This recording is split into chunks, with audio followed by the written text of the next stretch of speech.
So as you can see, hope this diagram is visible to all of you. So where you can see, we have a on-premise Active Directory domain services. Now what it is. So when it comes to organization, if I'm going to build an organization, so first of all, I will set up a domain controller. What is domain controller? A domain controller is a centralized server so that you can manage your all devices and users within your organization. So you will create a server, a centralized server, which is known as DC, domain controller, correct? And to configure domain controller, you will install ADDS service, Active Directory Domain Services. And when you will create a environment using ADDS, using domain controller, so it will create a forest and tree relationship, forest and tree structure, where replication will be there within the forest. By default, there would be replication. So we can create more than one domain controllers. Like first domain controller is known as PDC, primary domain controller. Now you can create CDCs, child domain controller, RODCs. You can create ADC, additional domain controller, which is also known as backup domain controller. So we can create multiple domains within the forest, within the organization, and by default there would be replication, which I can manage. I can customize my replication and I can manage my replication. Now assume we have 500 plus computers, that means clients, into our organization, and we have to manage those clients. So we will join all these clients to our domain controller, that is known as domain joining, correct? After then I will create GPO, group policy object, so that I would be able to restrict my users and computers. My policies, organization policies, I will enforce. When it comes to authentication, so for authentication purpose into on-premises, we are using Kerberos. So Active Directory Domain Service, it used Kerberos protocol. Previously, there was a legacy protocol NTLM, correct? But nowadays, we are using Kerberos authentication when it comes to querying your Active Directory. So for querying Active Directory, we are using LDAP into our on-premises, correct? So you will set up your organization where you will set up a domain controller, then a DNS server, your clients.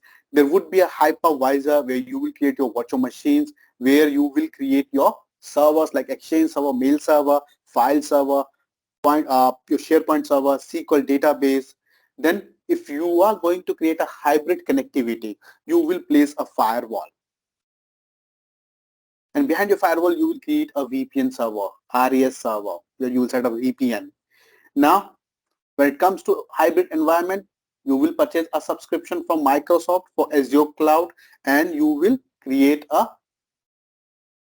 infrastructure, hybrid connectivity using VPN connection, site-to-site VPN connection. Now, when it comes to infrastructure in your organization, there would be a web server, there would be external DNS server, which you will place outside of your infrastructure, outside of your network, that means organization. That is known as parameter network as well, or you can say DMZ network. Here we will place a firewall and we will only open ports which would be port 80, port 443 or DNS port, which we are going to entertain. So if I'm receiving any traffic from internet, there would be end users who are working from home. If they are accessing my network, my services, my organization, so which ports and protocol I'm going to entertain, I will open into my firewall. Then this request will be sent to my internal firewall. Internal firewall will check its inbound rule. And then again, traffic will be filtered here. Correct? Using VPN, your traffic will be travel over an encrypted channel. Correct? So if there would be any hacker will get a encrypted information, encrypted data. So this would be a basic architecture of on-premises, which this part is on-premise part, which you can see here. Now similarly, when it comes to cloud, so moving into cloud means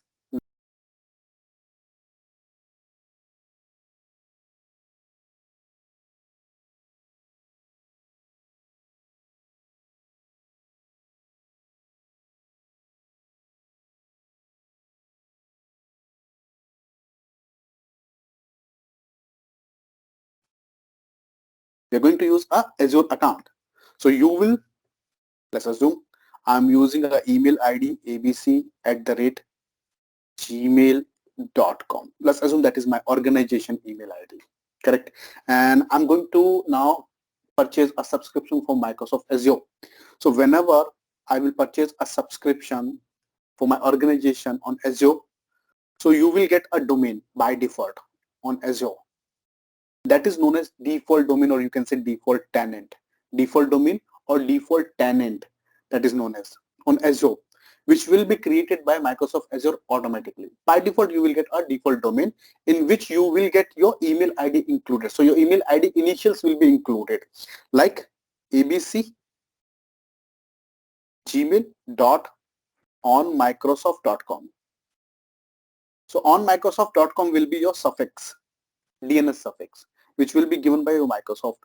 And email ID initials Microsoft will use so that your domain name will become unique over the internet. Correct? So Microsoft will create a default domain for you, and you will get a suffix here which would be on Microsoft.com. If we will purchase a subscription for Microsoft Office 365, same you will get. So whatever email ID you will use for purchasing subscription on Microsoft.com will be included. So you will get a DNS suffix. Correct? So ultimately Microsoft Azure and Office 365 both are using Azure Active Directory or Microsoft Entra ID. Microsoft Entra ID as a tenant, where you will create your users, your identities, whom you can authenticate and authorize. So you will by default get a domain here. And now we have an on-premise domain, which would be, let's assume, abc.com. So abc.com is my on-premise domain controller, and here you will get a different domain name. What I want, whatever applications I'm going to host into Azure Cloud, or identities which I already have into my on-premises. Might be I have 500 plus users and 50 users who are going to manage my cloud services. On-premise 50 users who are going to manage my cloud services. If this would be condition, it means existing users are going to manage your cloud services. Now, how you will authenticate those users on cloud? The first option, I can create their identities into Microsoft Entra ID. In that case, user has to manage two accounts, one for on-premise, second for cloud. And when it comes to SSO, single sign-on, it would be difficult for us to implement single sign-on. When it comes to ADFS authentication, it would be difficult for us to implement ADFS authentication. So what would be best practice in that case? When we are using a hybrid infrastructure and where we already have our on-premise Active Directory domain services. In that case, we will use Entra ID connector. Entra ID connector we will use, which you can see here, is Entra ID Connect, which was known as AD Connect. Nowadays that is known as Entra Connect, Entra ID Connect, and previously it was known as Azure AD Connect. So we will use Entra ID Connect, and through which we would be able to sync our on-premise user to cloud. Correct? So that we would be able to implement SSO, single sign-on. We can use existing account. So user can use their existing account and they would be able to access my cloud services as per the authorization. So whatever authorization I will implement based on their profile, they would be able to access services into cloud. Yes, Sangram.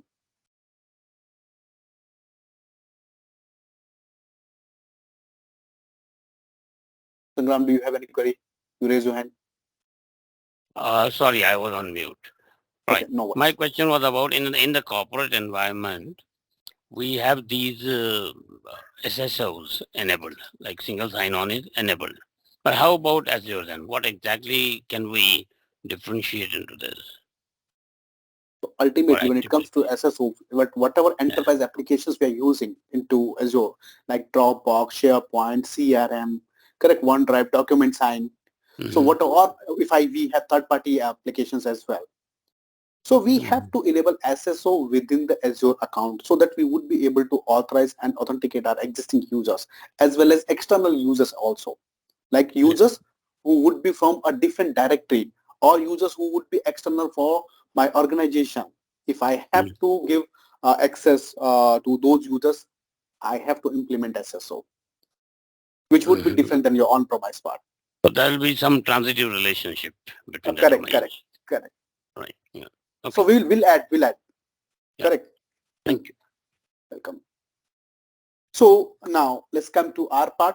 So when it comes to Entra ID, what benefits and feature we will get into Entra ID? First of all, it's a cloud-based suite to manage identity into cloud. It means you can manage your users, your applications into cloud, which enables you to securely manage and access Azure services and resources for your users. It means there would be teams, infrastructure team, database team, network team, who are going to manage and create your infrastructure. So now you have to authorize and authenticate your users. How you will authenticate and authorize? You will create their identities into cloud using Microsoft Entra ID. So this would be a primary solution. Primary solution into cloud, Azure cloud, to create and manage identities. It will provide application management, so you can manage your applications into cloud, authentication, device management, so you can add your device and you can implement your policies, and hybrid identities. So if we already have existing domain into our organization, so we would be able to create a hybrid connectivity using Microsoft Entra ID Connect. So this would be benefit and features. I hope this part is clear to everyone. If you have any query, you can unmute yourself.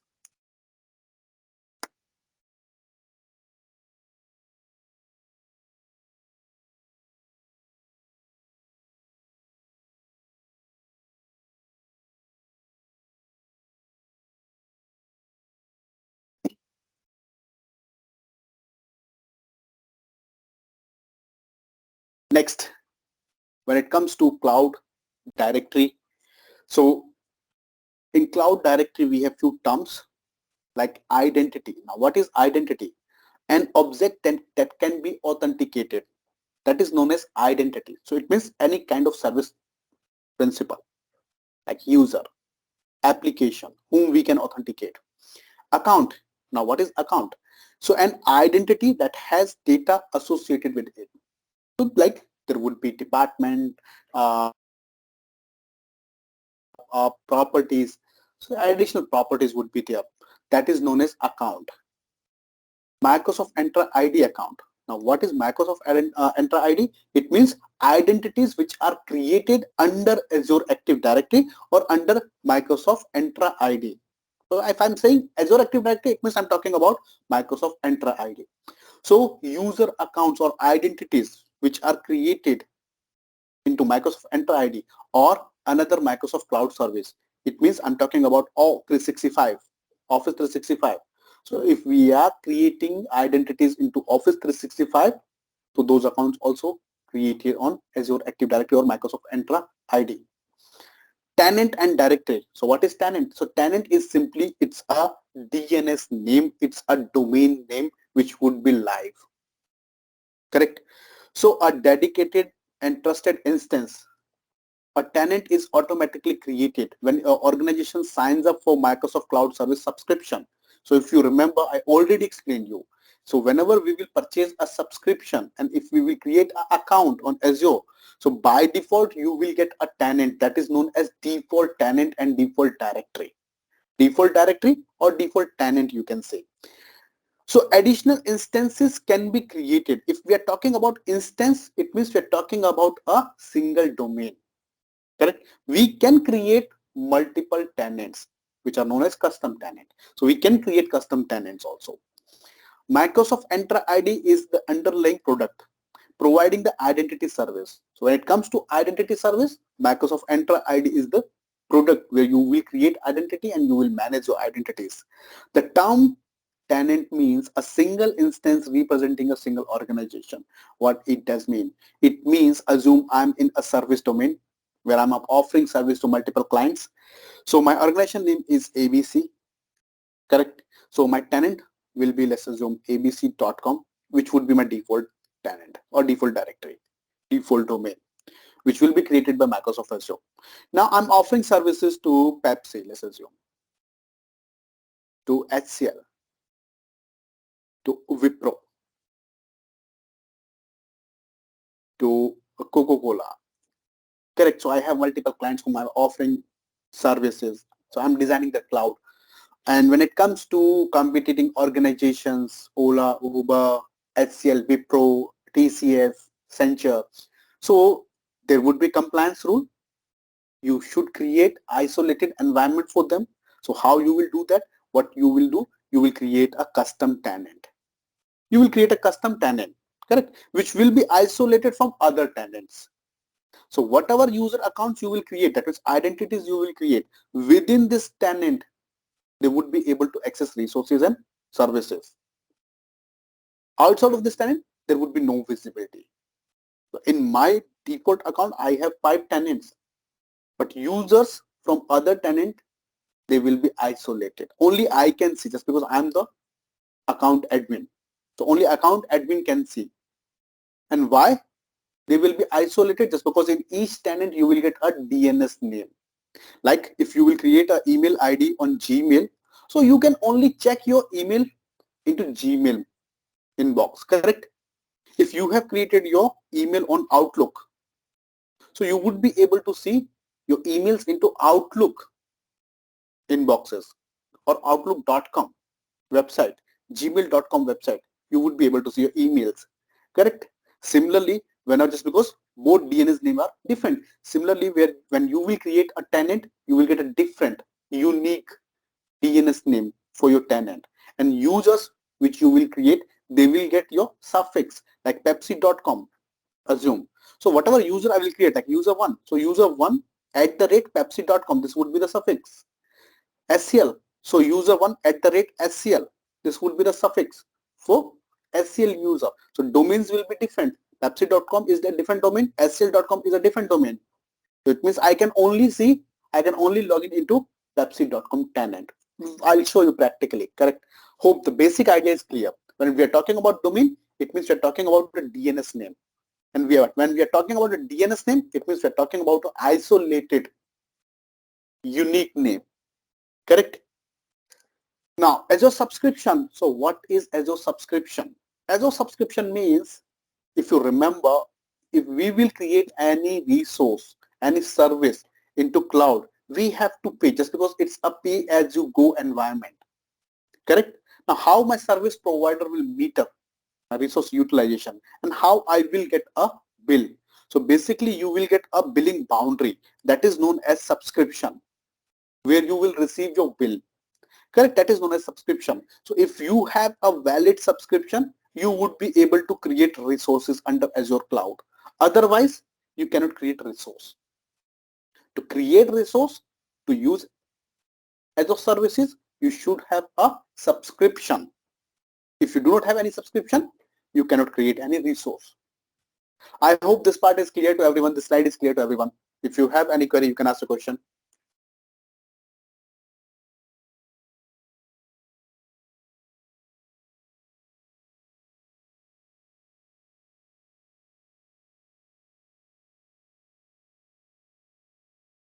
I hope this part is clear to everyone. If you have any query, you can unmute yourself.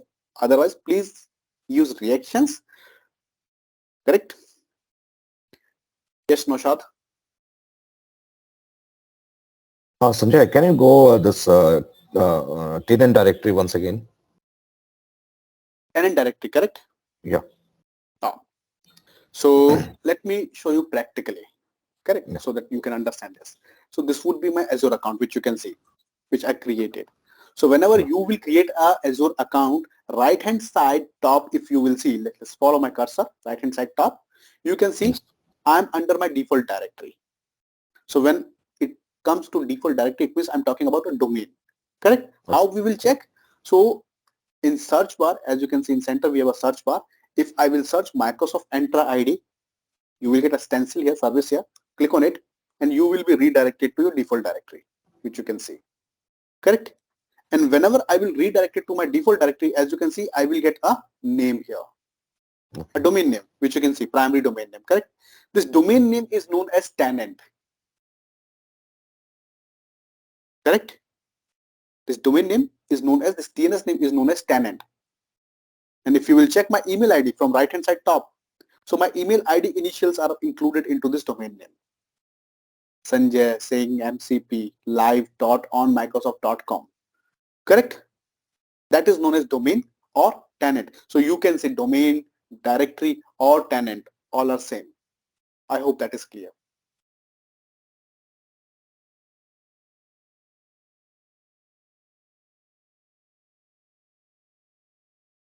Great.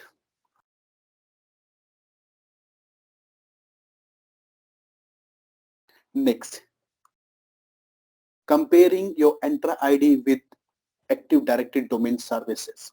When it comes to comparison, so Microsoft Entra ID is the primary identity solution in cloud. Correct? In cloud, this would be the only solution to create and manage identities. Querying using REST API over HTTP and HTTPS. If you remember, I'm accessing my default directory into my portal in web browser. It means I'm making an API call over HTTP and HTTPS using HTTP and HTTPS protocol. Correct? So you will access your Active Directory Entra ID using REST API over HTTP and HTTPS protocol. Use HTTP and HTTPS protocol such as SAML. So SAML is a web identity authentication protocol. When it comes to authentication for Entra ID, we are using SAML as default authentication. We can use Windows Server Federation services as well as a authentication of Open ID connectors for authentication purpose. Or we can use auth as well, auth tokens. We can generate tokens and we would be able to authorize our applications or APIs to our Active Directory. When it comes to on-premises, I hope you all remember on-premise part, authentication protocol. Correct? And for querying, which protocol we are using for querying into on-premises? I already explained you on-premise part. Anyone who remember? For on-premise Active Directory, which protocol we are using to query on-premise directory?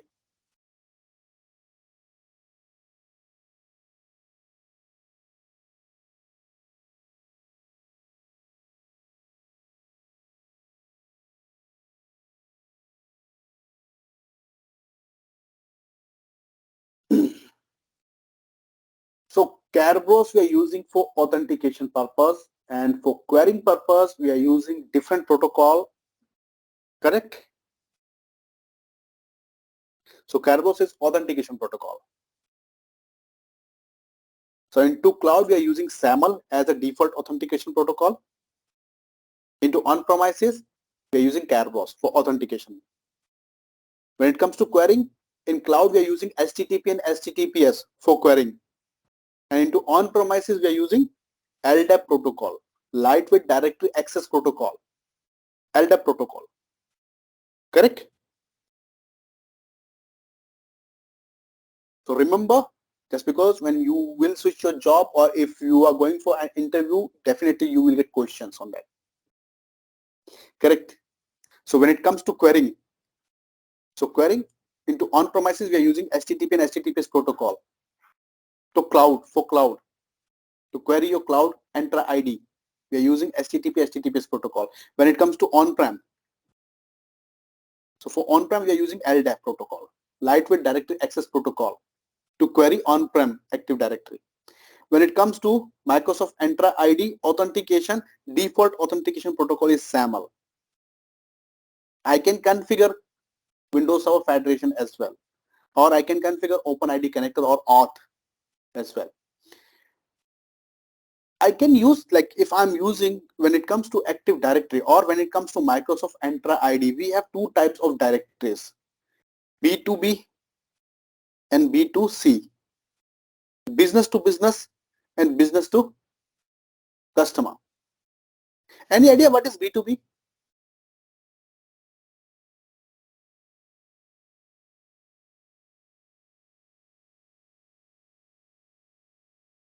So B2B means we have a Entra ID, that is a Azure account, and we have a different Azure account. That means let's assume we have a tie-up with a different company. So it's a company A, and it's company B, and we have a tie-up, and here we have users in company B, here we have users in company A.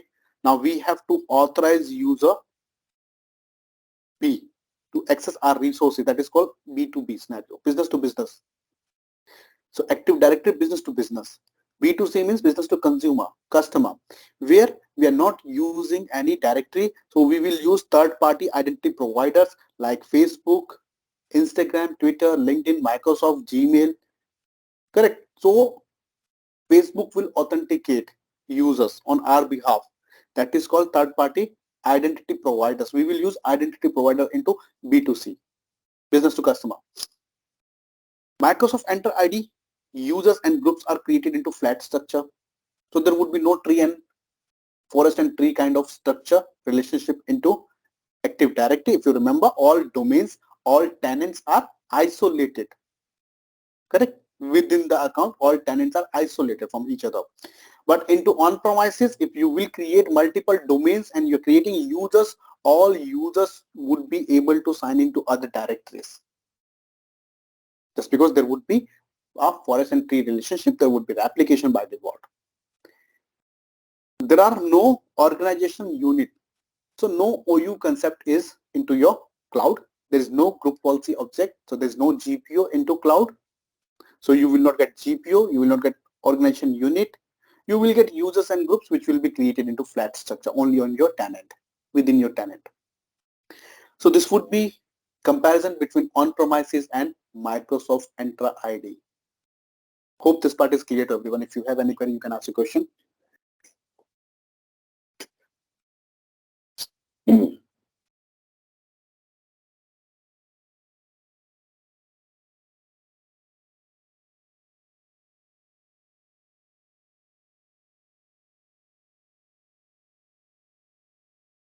Next, when it comes to Active Directory, that is meant Microsoft Entra ID.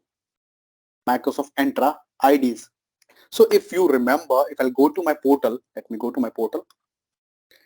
If you'll see here, I'm on my default directory. And if you'll check here, let me highlight this license. You can see Microsoft Entra ID free. Correct? Entra ID free. Now what it does mean? It means whenever you will create an account on Azure, or if you will create any tenant, custom tenant, by default you will get a free Azure Active Directory license. So by default you will get free tenant. Correct? Now in free tenant, what features you will get, what benefit you will get single sign-on unlimited. This feature you will get cloud and federated authentication. This will be enabled. When it comes to advanced group management, no, that is not enabled. That means dynamic groups. Self-service account management portal, you will get. Multi-factor authentication, you will get into free. Conditional access, no. Risk-based conditional access, that means sign-in risk, user risk, where we will use machine learning algorithm. No, this feature you will not get. Automated user and group provisioning to apps, no, this feature also you will not get into free tier. Privileged identity management, identity protection, all these features you will not get into free. So now we have P1 license and P2 license. P2 would be your highest license into Azure Active Directory, in which you will get all features. That is known as Microsoft Entra ID Premium 2 license. Microsoft Entra ID Premium 2 license. Previously it was known as Azure Active Directory Premium 2 license, in which you will get all features, all advanced features. When it comes to governance, so if you are creating a architecture, a plan for governance for national clouds, so where you need advanced user and group management and privileged identity management, so you can separately purchase a subscription, a license which will be governance license. So these are the licenses which are available, and all these licenses are available per user. That means when it comes to charges, per user, per month based charges you will get. Correct? So let me show you one thing, how we will create. Let's move to our portal, and I hope you all have created your free tier account. So participants who are going to perform lab along with me, let's check our lab portal. Let's do some hands-on so that you all would be able to understand Azure Active Directory or Microsoft Entra ID. Correct? So if you are going to perform lab along with me, confirm in the chat box.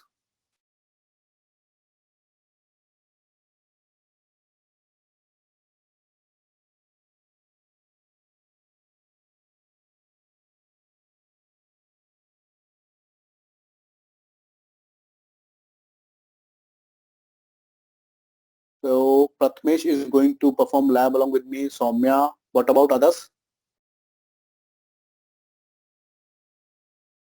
So confirm in chat box so that I can remember who are performing lab along with me, so that I can slow down my pace. Correct?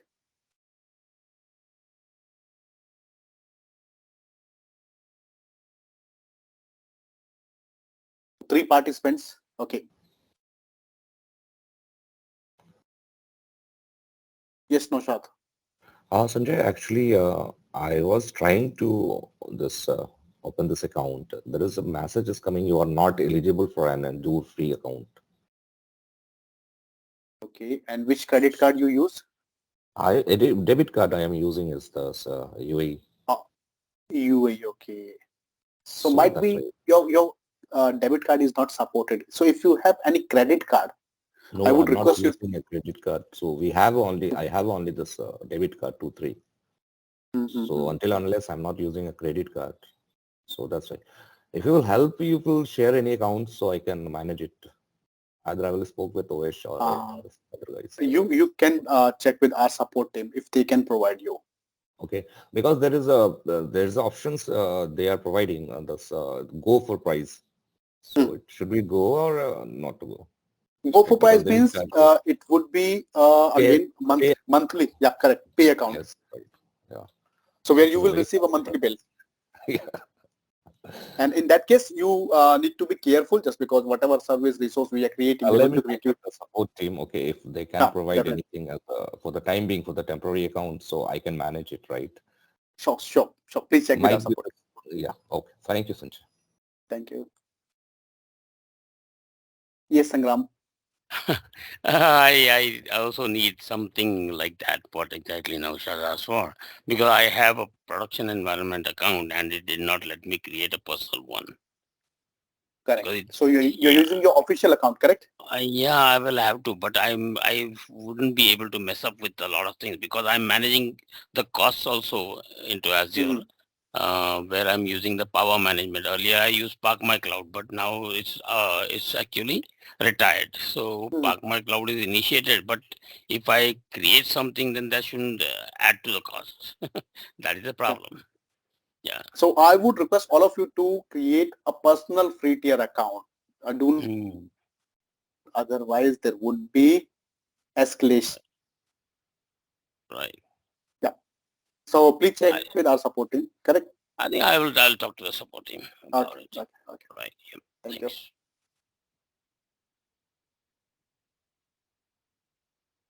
So okay. So participants who already have their free tier account or who already created their free tier account.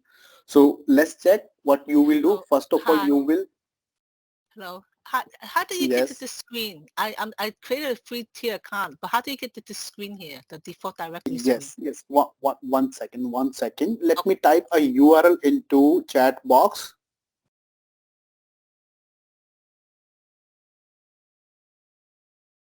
So check this URL portal.azure.com. This would be the default URL to access your Azure account. Well, I did that already, but how do you get to the staff default directory? Okay. I'll guide you how you will get this. Correct? Okay. So first, I would request you to share your screen so that I can check your account first. So please share your screen. Okay. Let me share my screen. Okay, sure. Never done this before, but okay.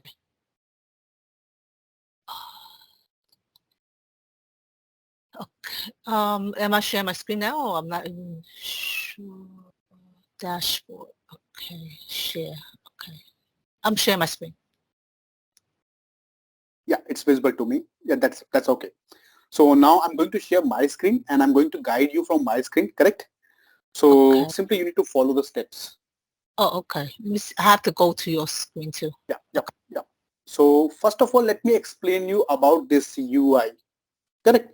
So by default, whenever you will sign into Azure Cloud, you will get Home tab, this tab, correct? That is known as Home tab. This would be your default UI.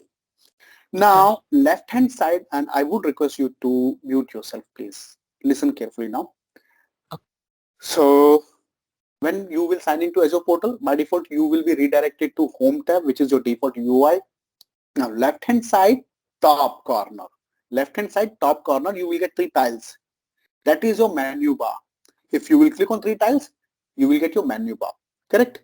So first tab is create a resource on menu bar. Now what it is, if I'll click on create a resource, I will get categories. Let me click on it and let me show you.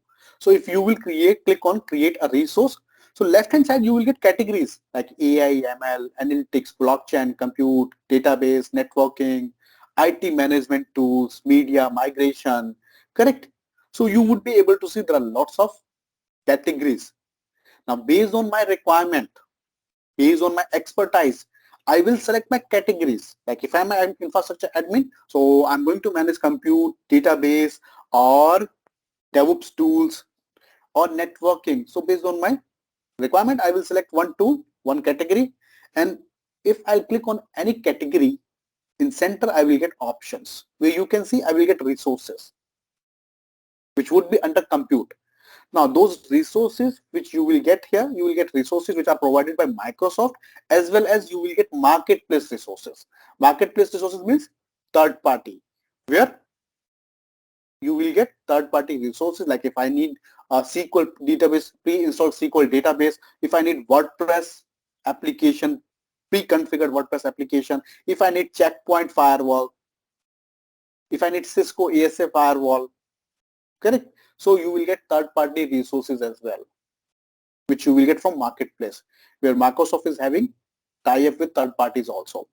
That is called create a resource, correct? Again, if I click on 3 tiles, second option is home. If I click on home, I will be redirected to my home tab, where you would be able to see, I would be able to see some stances, services, and recently access services, which I would be able to see here, which I accessed recently. If I click on 3 tiles again, next tab is dashboard. What is dashboard? If I'll redirect it to dashboard tab. So what is dashboard? So what we can do, we can create and customize a dashboard for our account, so that whenever we will sign in, this dashboard will, I can set this dashboard as my default UI, correct? So whenever I will sign in, I will get some insights related to my account, like related to my bill, correct? So that I don't have to check my billing part. So whenever I will sign in, my bill will be visible here on my dashboard, which I can review. I would be able to see my all resources. I can check my resources which are deployed by me, correct? I can check my subscription. So, or if you will be in a project inside the organization, so teams, users who will be involved into that project, whenever they will sign in, they all will get same dashboard, so that they will get same UI, same insights related to their project work. So you can create a dashboard. Now let me guide you how we will create a dashboard, correct? So I hope we all are on the same console. Confirm in the chat box first. I hope you all are on the default dashboard into your account. Confirm, and I need confirmation so that I can understand that you all are following all these steps, correct?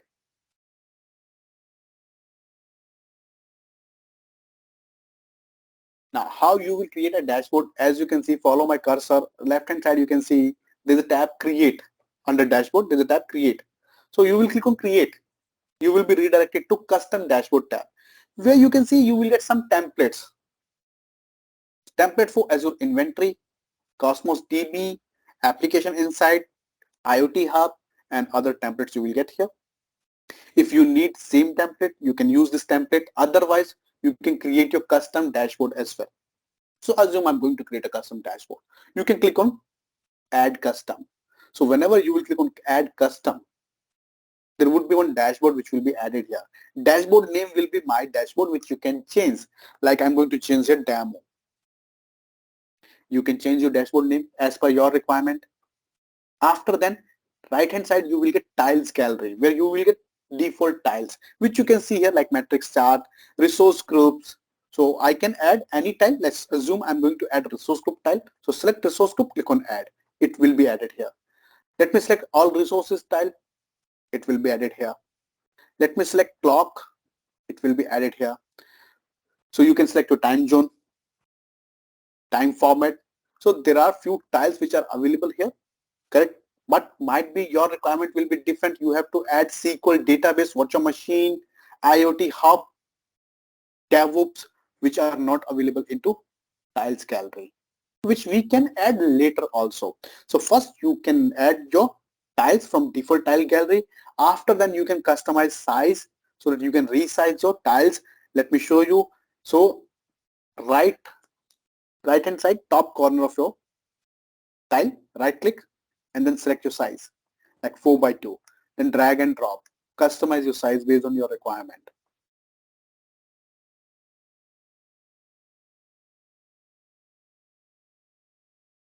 Once you will done with customization, there is a tab Save. Click on Save. And this dashboard will be created here. Now assume I'm managing storage account into cloud. So, and which I have to add here so that I can get insights related to my storage account. So I will search storage account from search bar. You would be able to see there is a service storage account, which you will select. And here you will get a pin tab, which you can see. So either I can pin this storage account service to my dashboard, or if I will pin this service, it means I will get visibility of all the storage accounts. So if I'm working as a storage admin into my organization, so it means I'm managing all storage accounts. In that case, I will pin this tab. If I'm managing an individual storage account, then I'll go to my storage account service where you will get pin tab, which you can see, and you can pin this individual storage account as well. But totally up to you how you are going to manage a service.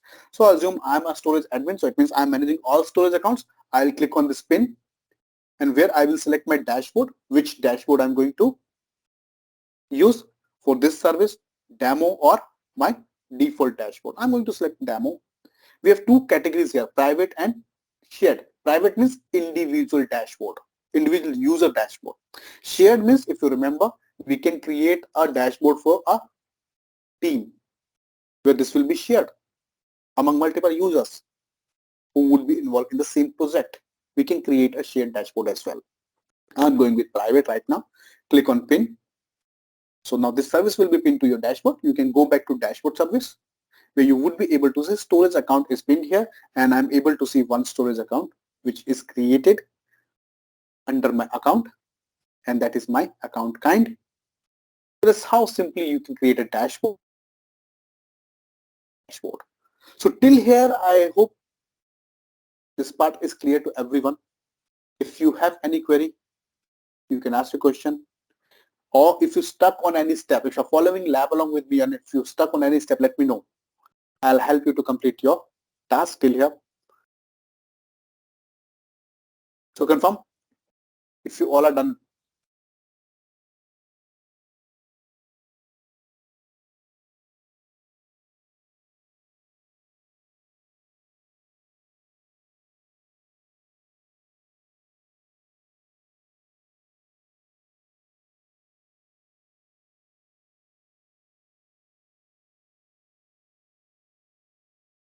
Next step. Next step is upload. Next step is upload. So what is upload? We'll explain you later. What is upload? Next step is refresh. So what it does mean by refresh? It means if there would be continuous deployment into our project. So it means you will get new resources. And if you need visibility, insights for new resources, you will refresh your dashboard. And refreshing dashboard, you will get insights for new resource. So what we can do, either I can refresh manually my dashboard, or there's an auto refresh tab. I can click on auto refresh and where I can select a periodic refresh interval. So after every 5 minutes, 10 minutes, 15 minutes, 30 minutes, my dashboard will automatically refresh, which I can select. That is totally up to you. Full screen, you can make your dashboard full screen. Next step is edit. Edit means if I have to customize my dashboard, I can click on edit and I would be able to customize my dashboard like this.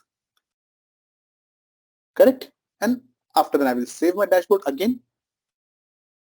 Yes, Sangram. Any way to add cost management features like Yes. We can in the add dashboard? anything. Like I'm not able to find it when I try to filter. One second. So to add cost management, you need to search subscription first. Okay. Correct? Mm-hmm. So you will search subscription and then you will click on your subscription name. Okay. Mm-hmm. Under subscription, left hand side, you will get cost analysis. Yeah. Click on cost, where you will get a pin tab, which you can see for cost analysis. Okay. So there is how we have to Correct. add it to the Correct. dashboard. Correct. So Because you I will select always cost go analysis. here. Yeah. Mm-hmm. No need to go here. Just pin this service to your dashboard and it will be visible always to your dashboard. As you can see now, it's added here on my dashboard, MSDN, cost analysis. And I would be able to see my all billing, my all resource utilization, which you can see here. Correct? Okay. Yep. Okay. Thanks. Welcome. If I'll click on it, like if I have to navigate to this part, so directly I can click on it. Rather than going to my subscription, I'll click on it and I will be redirected to cost analysis directly. So if you have to navigate any service, just click on it and you will be redirected to that service part, service console from your dashboard. The next part on dashboard is share. So I can share my dashboard, and to share your dashboard, you should have users into your account and you need to enable RBAC, role-based access control on your users. It means who can edit your dashboard, who can pin tabs on your dashboard, who can delete dashboard. So I will authorize my users using share tab. Next option is export. Now what is export? Export means once I will create my dashboard, if I'm an admin, I will download this dashboard so that in any situation, if accidentally this dashboard will be deleted by me or deleted by a user who have permission to delete this dashboard or to customize this dashboard, I can restore my dashboard. So it's like a backup of your dashboard. So you can export your dashboard on your local system. So click on export drop down and save this dashboard to your local system. It will be downloaded as a JSON file. Once it will be downloaded, you would be able to restore. I'll show you how you will restore. Next option is clone. Clone means if I need same type of dashboard for other project, for other team, I can click on clone, where you can see clone of demo. Let me give a name here, which would be demo 2. Let me save this. And now I have 3 dashboards into my account. Let me show you. If I click on dashboard drop down, you can see the default dashboard is dashboard, then demo which I created, and then I created a clone of demo which is demo 2. So you can create clone as well. Now let me delete this clone first. So there's a delete tab which you can see. Click on delete, click on OK. Now that is deleted. Let me delete demo as well. So click on delete, OK. Now demo is also deleted. If you'll see here, now I have only one dashboard which is my default dashboard. What if I have to restore demo? So there's a tab upload, and previously we downloaded, we exported our dashboard. So that's why I can restore. So I'll click on upload. I'll go to location where I downloaded my dashboard in JSON file, demo.json. Open this and it will be restored. As you can see now, I have both dashboards here, dashboard and demo, which you can see. Both are available here. I hope this part is clear to everyone what is dashboard and how you will create dashboard, how you will customize dashboard in respect to your certification, correct? So in as this module number 1, there is no lab for introduction of Azure portal. So I'm giving you introduction so that you all can understand this portal first. Hope this part is clear to everyone. If it is clear, then we will move to next part. If you have any query, you can ask a question. Let me delete my dashboard.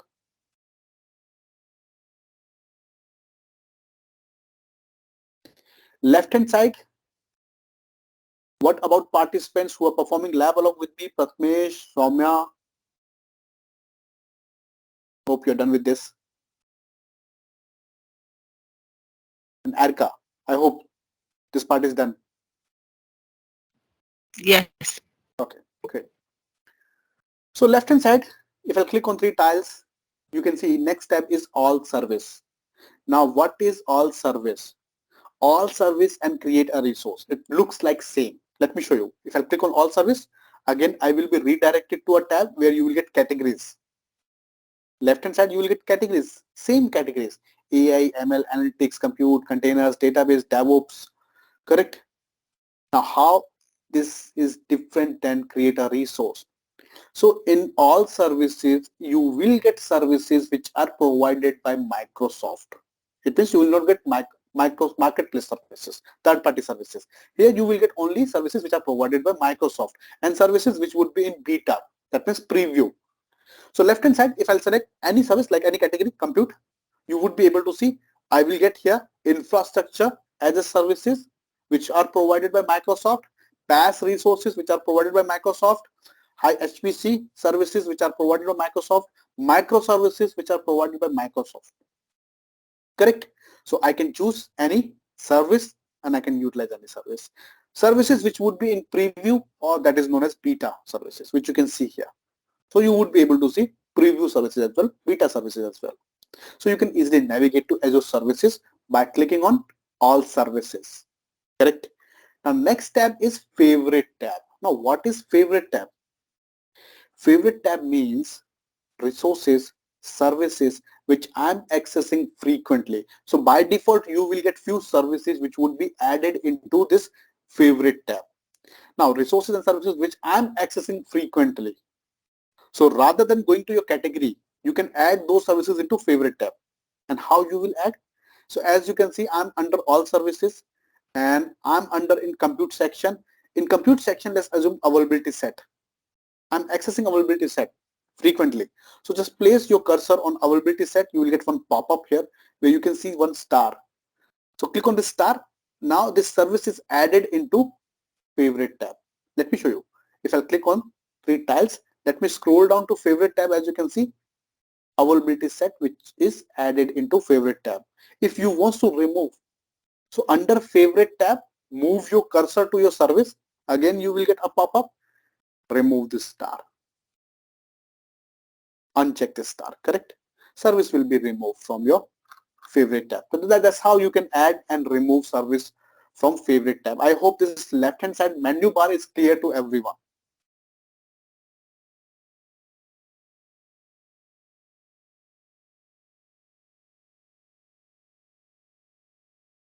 Yes, Sangram. How about the charges involved for all We'll these? come to charges also. Okay. Now based on your utilization, so Right. charges would be there. So whenever we will deploy any service, we'll Certainly. That's much needed. Yeah. so let's move to next. So right hand side to this menu bar, you will get search bar. Now under search bar, if I don't, let's assume I'm a beginner, correct, and I don't have knowledge of Azure Cloud, and I know my service name only. Like I have to create IoT Central. So I know IoT Central service which is available into Azure Cloud, but I don't know which category I will get IoT Central, IoT Hub, Azure Databricks. I don't know. Correct. So what I will do, I will type my keywords into this search bar, and as per my keywords, I will get services, resources, documents.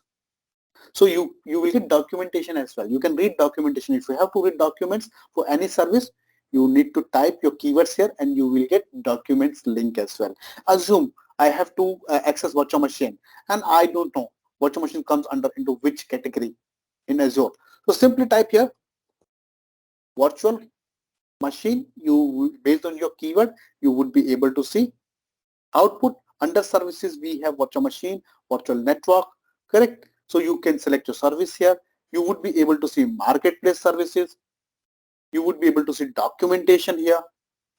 So based on your keyword, you will get recommendation here, correct? You can select virtual machine now under service and you will be redirected to virtual machine console. Correct? Hope that is clear.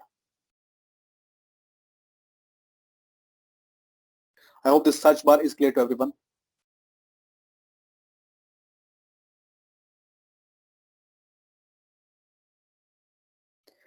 So right hand side to search bar, we have a tab which is Cloud Shell. We are not going to access this tab right now, correct? So that is known as Cloud Shell. Now what is Cloud Shell? Let me explain you so that you all can understand and when we will use Cloud Shell.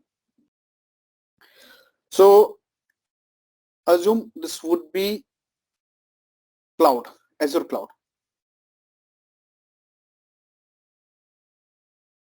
Azure Cloud Service. And we can make different types of API call to Azure Cloud, like I can access Azure Service through portal, correct? Or if I'm using any local laptop which is connected to intranet, correct? So from my local laptop PowerShell, I can access Azure Cloud Services. For my local laptop CLI, command prompt, or bash terminal, I can access Azure Cloud Services. But if you are going to access Azure Cloud using PowerShell and command prompt or bash, there is some prerequisites. There are some prerequisite dependencies. So you should have your PowerShell version 5.1 or later on your local system. You should have AZ modules which are downloaded on your local system. Correct? You should have .NET Framework 4.7 or later on your local system.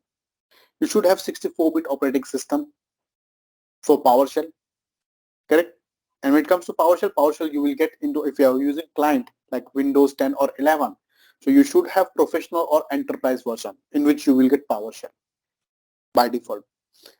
Now, what if my system is not compatible with PowerShell and command prompt, but I have to execute PowerShell script, or I need to execute PowerShell commands or CLI commands? How I will execute? Where my laptop is not supported, it's not compatible with Azure PowerShell and Azure command. So in that case, what we will do, we will use Cloud Shell.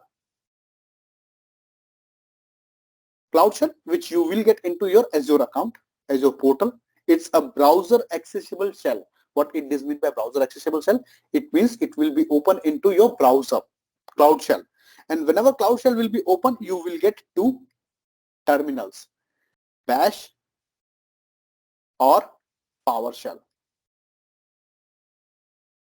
Bash or PowerShell. So Bash is simply command prompt, and PowerShell. At a time, you can choose one terminal, either Bash or PowerShell. But yes, we can switch in between Bash and PowerShell at any time. We can switch in between. But at a time, you can use only one terminal. That is called Cloud Shell. So which will be open into browser where you can execute your commands, CLI commands, Bash commands, or you can execute your PowerShell commands. You will get an editor also in and write your PowerShell script. You can edit your JSON template, JSON deployments, correct? That is called Cloud Shell, which you will get right hand side to the search bar. Now, right hand side to this Cloud Shell, you will get directory plus subscriptions tab, correct? If I click on it, I will be redirected to directory plus subscription, which is closed now on Azure Cloud, and it will be removed. Why? Just because this tab is available into settings now. So let me move to first of all this notification bar.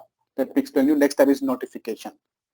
So what is notification? Notification means if you will deploy any service, so service deployment which are running, failed, successful, credit, all notification. If any service will be down, so maintenance issue, you will get all notifications here, correct, which you can see.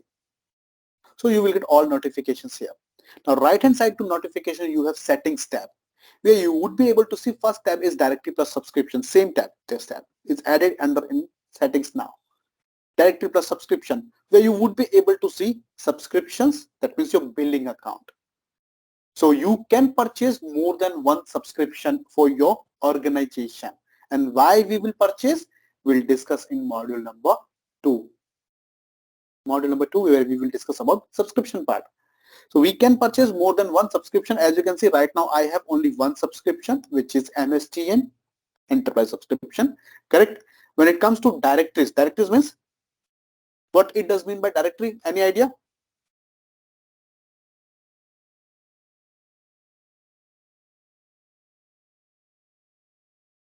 We already discussed about this part. What it does mean by directories?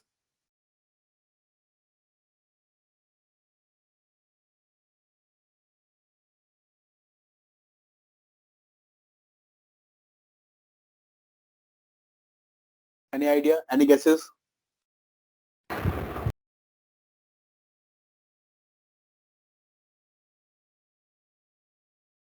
So directory means tenant, correct? So if you have to check how many tenants are there in your organization, you will go to all directories tab. In center, you can see there's a tab, all directories. You'll click on it and you would be able to see all directories which are available here. And in which directory you are right now? So I'm in default directory, which is my current directory. Or if I have to check, I have another option. Right hand side top, you can see. You will get your username and your directory name in which you are right now. Correct? That is called directory plus subscription tab. Next tab left hand side is appearance plus startup views, where we can customize our portal view. How? First tab is menu behavior, which you can see is fly out. Fly out means hidden. I can select docked and you would be able to see if I'll select docked and apply. So menu will be available at left hand side. Menu bar will be available. So totally up to you how you are going to customize it. That is totally up to you. So let me select a fly out. Next option, theme. So you can select a theme for you like Azure, blue, light, dark. As per your selection, the theme will be applied here. So you can customize based on your requirement. I'm going with blue theme. Correct. Next, contrast. So you can set contrast for your account, for your portal. None, white, black. As per your selection, your contrast will be changed. Like if I'm going to select here black, you can see contrast will be changed here. I'm going with none. Startup views. Startup views means you have dashboards. So you can select your dashboard as your default UI. So whenever you will sign into your account, you will always get dashboard first as a default UI on your account, that which you can set here. You can customize here. By default will be home, correct? Left hand side you can see language plus region, where I can choose my language and my region, or I can change at any time. My information, under my information you will get your email ID where you will receive all the notifications. Sign up plus notification. So where what you can do, you can enable notification and you can enable a sign out. So what it does mean by sign out, it means if you are not interacting with your account more than 15 minutes, 30 minutes, 45 minutes, your account will be automatically signed out and you will receive a notification. Correct? Hope this part is clear to everyone. The setting tab is clear to everyone. If you have any query, you can ask a question.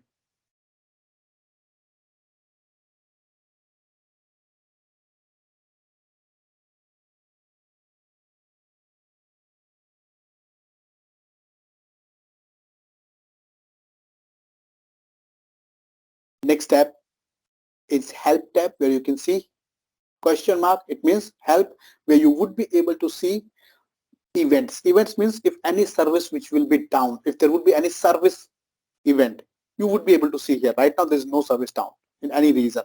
That's why there is no notification. Correct? There is no health issues.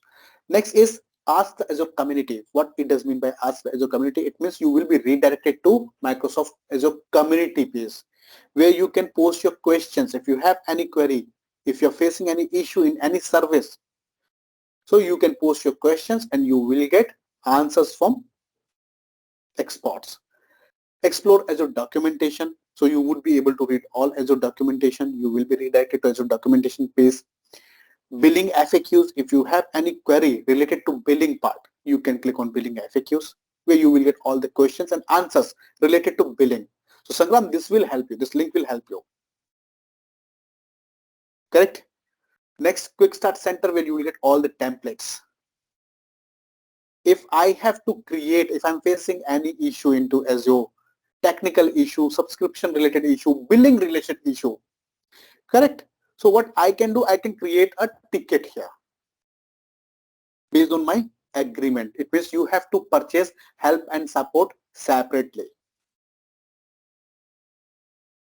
It's like you will get, based on your purchase, you will get support 24 by mail and call support, or 24 by mail support only, 24 by call support only, and we are in free tier, so we will get limited support. Correct? Right. So based on your purchase, you will get support from Microsoft, and we have to purchase support separately for our account.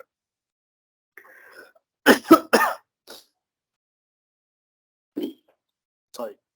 I hope this part is also clear to everyone. Help part is also clear to everyone.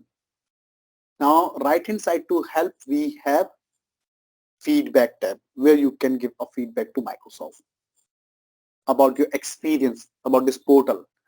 Now, right hand side to this feedback, you will get your currently logged in user information, where you can see I'm getting my email ID, correct, and my directory information below my email ID, which is default directory. Hope this part is clear to everyone. We are done with portal overview, and I hope this part is clear to everyone. If you have any query, you can ask a question. Otherwise, we are going to start our lab for module number 1.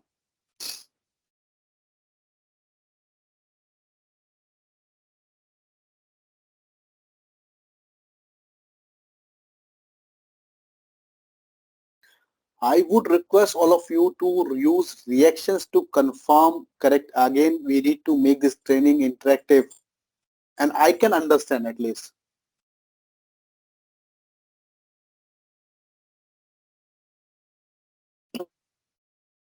Okay, so let's do one thing.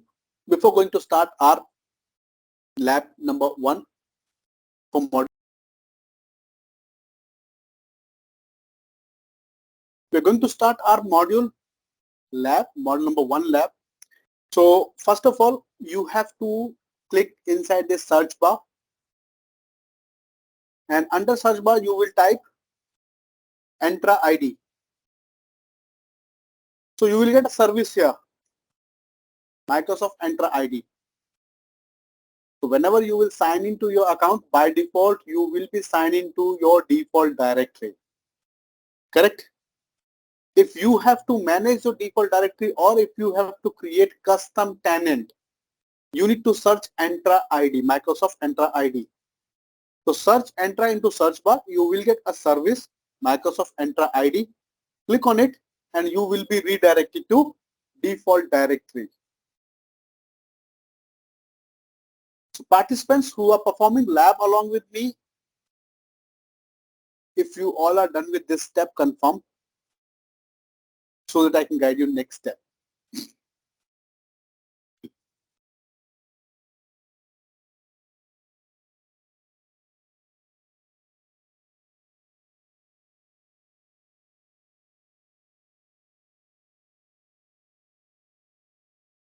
So next, left hand side, first of all, you can see overview of your directory, like your directory name, that is default directory. You will get a unique tenant ID, which you will use programmatically. It means if you are going to manage this directory using PowerShell, CLI, you need this tenant ID. Or if you're going to execute any automation script, you need this tenant ID. Primary domain name, your DNS name for your domain, which you can see here. License, which is Entra ID free license, correct? Now, if I have to create a custom tenant, so whatever lab we are going to perform for identities, we will perform under custom tenant, correct? Let me show you. So follow my cursor. In center, you can see there is a tab Manage Tenants. Follow my cursor. In center, there is a tab Manage Tenants. Click on it. Click on Manage Tenants, and you will be redirected to Manage Tenants tab. In my account, as you can see, there are 3 tenants, but in your account, there would be only 1 tenant, which would be your default directory, correct? If we have to create a new tenant, new directory, we will click on Create. There's a tab left-hand side, Create. Follow my cursor and click on Create.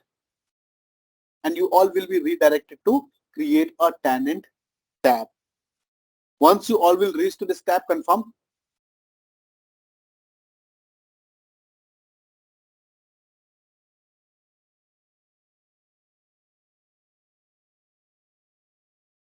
So here we have 2 options, which you can see. Microsoft Entra ID, it means Azure Active Directory, B2B. Second option is Azure AD B2C. So we are going to use Microsoft Entra ID for our lab. Click on Next Configuration tab. configuration tab, where you have to provide your organization name. So I'm going to give here my organization name, which would be Sanjay Azure or Sanjay Cloud. You can give any name like SCL, Wipro, TCS, L&T. So you can give your organization name. Correct? I'm going to give a name here, which would be Sanjay Cloud. You can type any name under organization name. Any name you can type here. Second option is initial domain name. So whatever initial domain you are going to type here, it should be available on internet, should be unique. As you can see on Microsoft.com, this would be your suffix, DNS suffix. So whatever name I'm going to type here, it should be unique, globally unique. Let me type here Sanjay Azure. Let me check this name is available or not.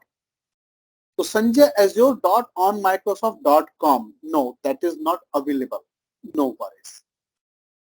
Let me check Sanjay MCT. So Sanjay MCT on Microsoft.com, that is available. And then this will become my DNS name, domain name for my directory. Correct? So type a unique name. You can use random numbers as well after your name so that your name will become unique. Correct? Next option is location. That means your data center location from where you are managing your cloud services. You can select one location. I'm going with US. You can select any location, any nearest location. Correct? I'm done with this configuration tab. If you all are done with configuration tab, confirm so that we will move to next tab.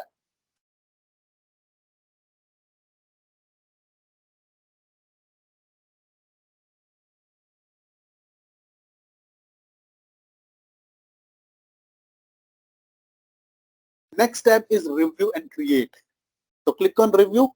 You would be able to see validation will be passed. If validation is passed, it means we can create this tenant. Click on create. Click on create. Tenant will be created. Right hand side you will get some characters for verification purpose. So verify. Click on submit. You will get one message here. Tenant creation pass failed. As you can see for me it's failed. Why it's failed? Let me check. Let me go to notification bar. Okay, let me click on create once again.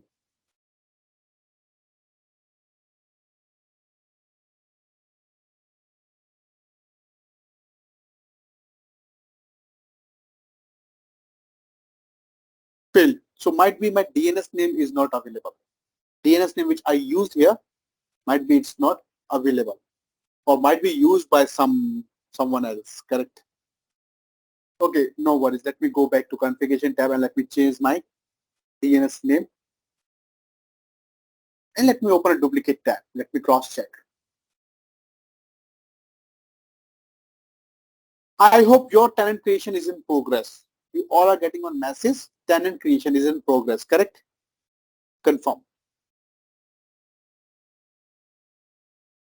Yes, Ashwini.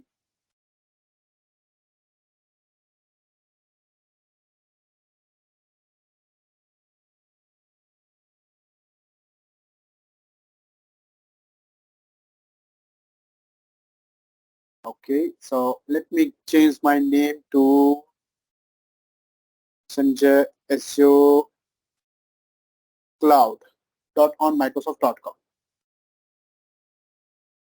Let me click on review. Let me click on create. Ashwini, if you have any query, you can unmute yourself.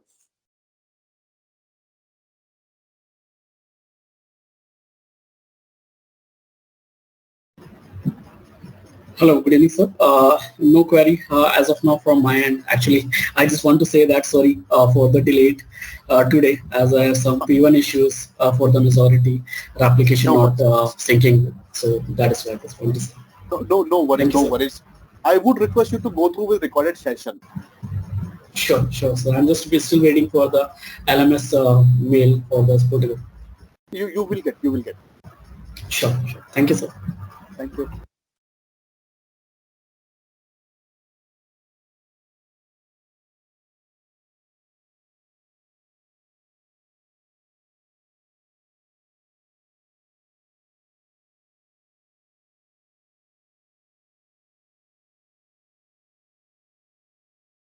So once your deployment will be done, confirm.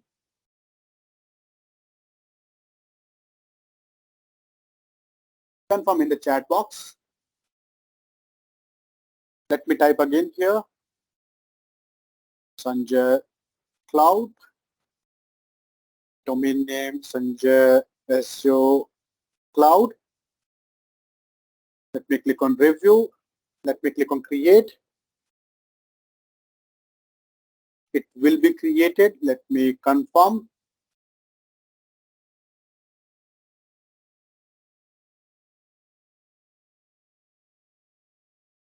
So tenant creation is in progress, and again it's failed for me.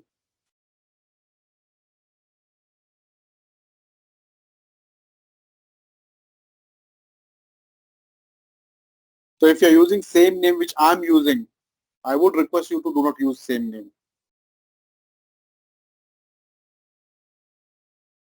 Let me refresh my portal. Let me sign out first.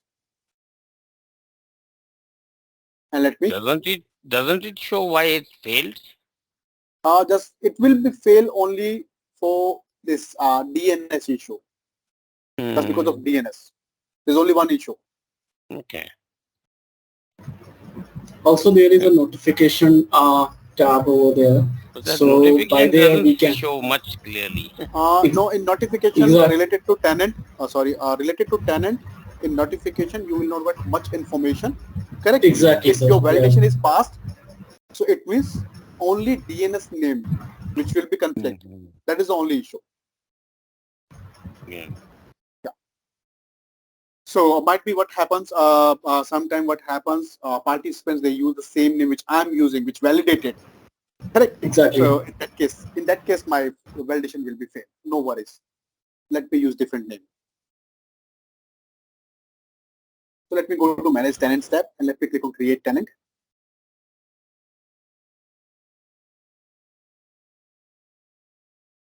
So AZ104 demo organization name and Tunisia AZ104. My initial domain name. Let me click on review and let me quickly click on create.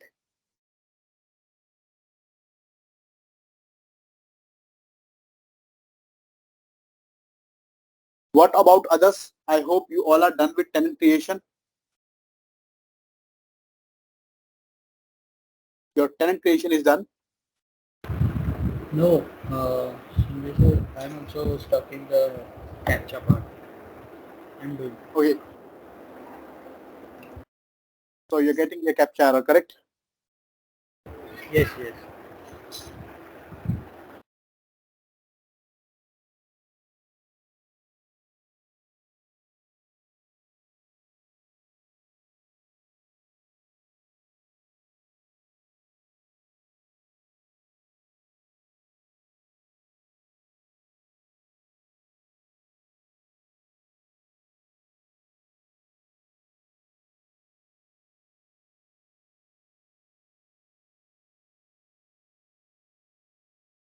This failed for me also. Let me check once again.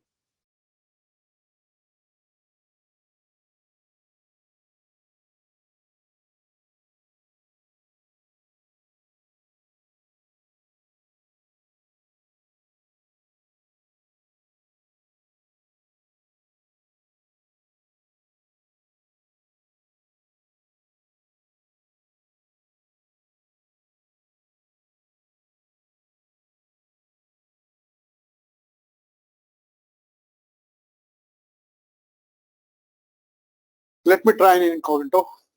And let's check here also.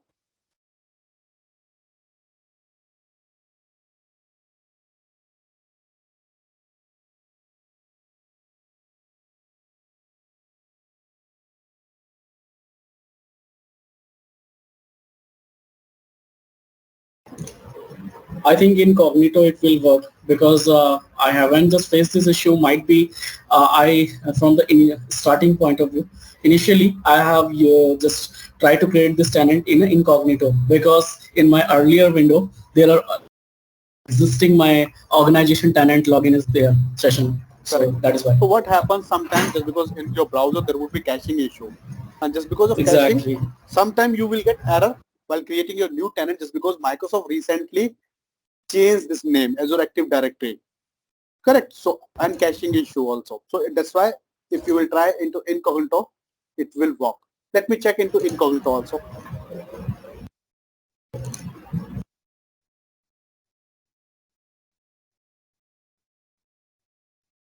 Let me go to manage tenants tab. Let me click on create tenant.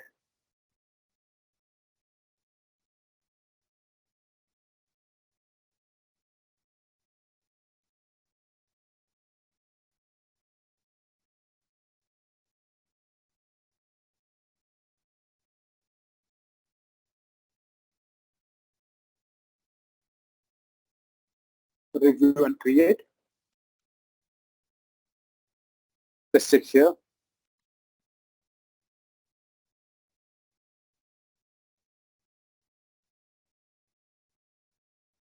Again, it's failed. I'm getting the same issue as you. They keep telling me to type those letters. I type so many times, it keep on failing. So it means this issue persists at Microsoft side, just because we all are facing same issue. And it can happen just because of recently Microsoft are changing your directory from Azure Active Directory to, and they're migrating or as well, correct? Just because they're renaming services. Services remain same, Azure Active Directory to Microsoft Entra ID. Just because of that, might be this issue will be there. Exactly. Because as I checked in the earlier, now it has been renamed Intra Admin. Correct. So earlier it was showing Azure Active Directory. Now it's showing Intra Admin, and under that it is showing default directory. And I have just shared the screenshot as well. You can see that my default directory has been changed. Correct. And So now that's what I'm saying. From October 1st, your directory name is renamed. So previously it was Azure Active Directory. Now it's renamed into Microsoft Entra ID. So no worries. We can face some issues just because Microsoft is renaming services. So we can face some issue. Correct. No worries. What we will do, we will perform this lab on next week. Meanwhile, what I'll do, I'll create a ticket. Correct. How? Let me show you how we will create a ticket. So let me go to my main portal and let me click on create here, and let me take a screenshot so that I can share this screenshot.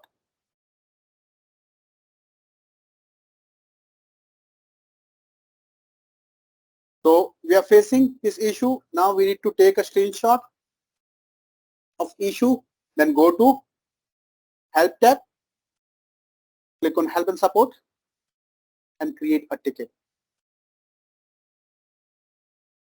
Create a support ticket.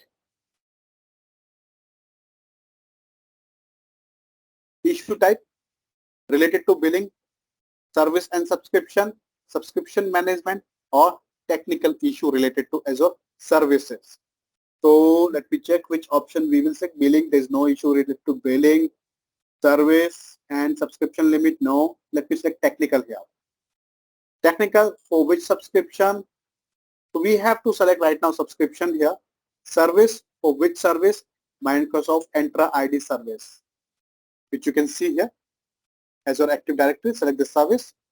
Summary.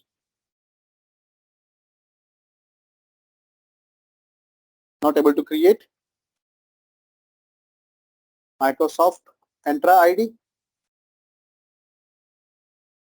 Azure AD domain services. Let's take a problem. The domain service is different.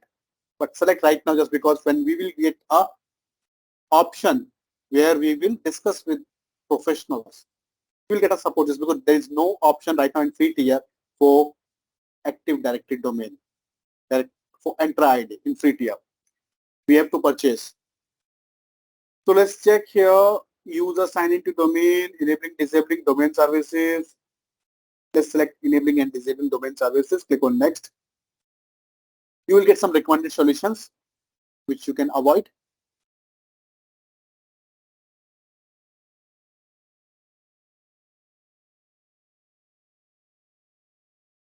scroll down here.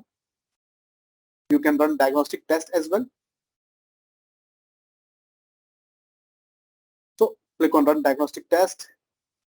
Provide your description like I'm not able to create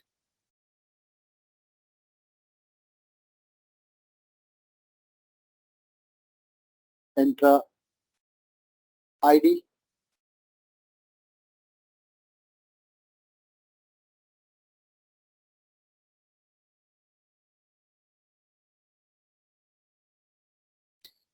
So create your ticket, correct, and we'll check this issue on next week. Meanwhile, I'll check into weekdays. If I'll get any solution, so you all will receive an email from our support team. And in between weekdays, you can create if it will be resolved, correct? Meanwhile, let me go to my PPT and let me explain you theory of this module so that we can complete this module. So in Entra ID, practically we will test this module next week, correct? Just because we are facing issue of creating this tenant.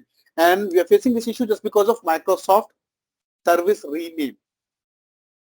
The service is renamed into Microsoft Entra ID as a Active Directory.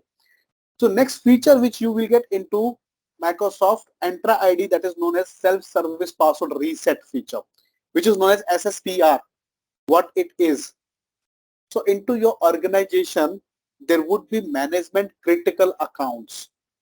Now, what are management critical accounts? Like VM admin, account admins, database admin, network admin, correct? So there would be management critical accounts. So if any user who forget his password, what he will do?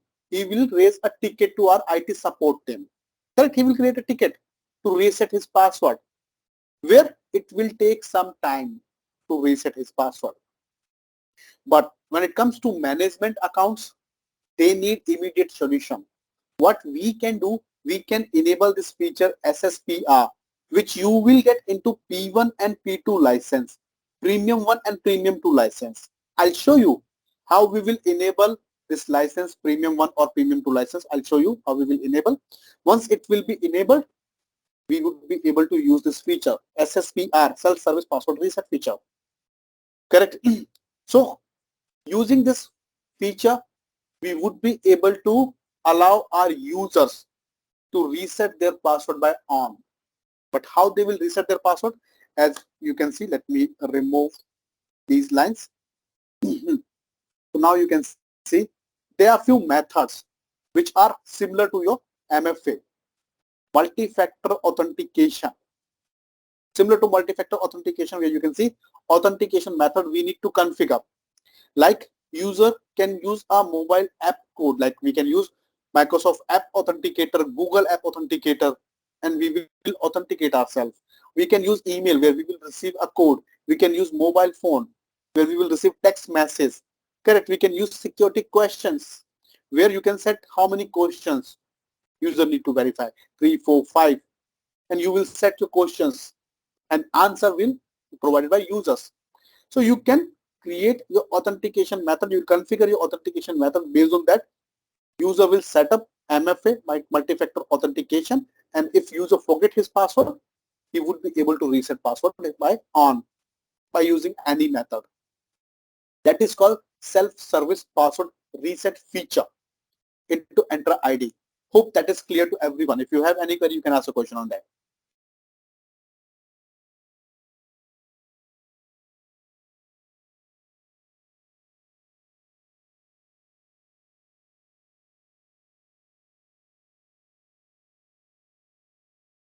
I hope this part is clear to everyone.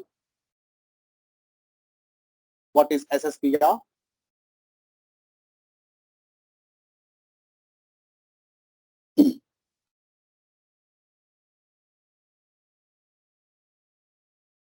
Next, we'll do lab next week where we will understand.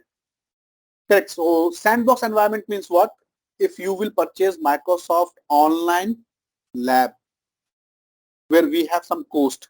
So you need to separately purchase this lab.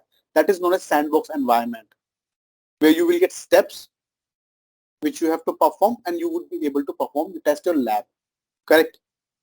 So which we don't have, but again, I have same lab, correct, which I can share with all of you, which would be offline lab. So same steps you can follow and you can perform your lab, correct, which I will share. After every module, I will share an offline lab, which you can test, which would be an official lab.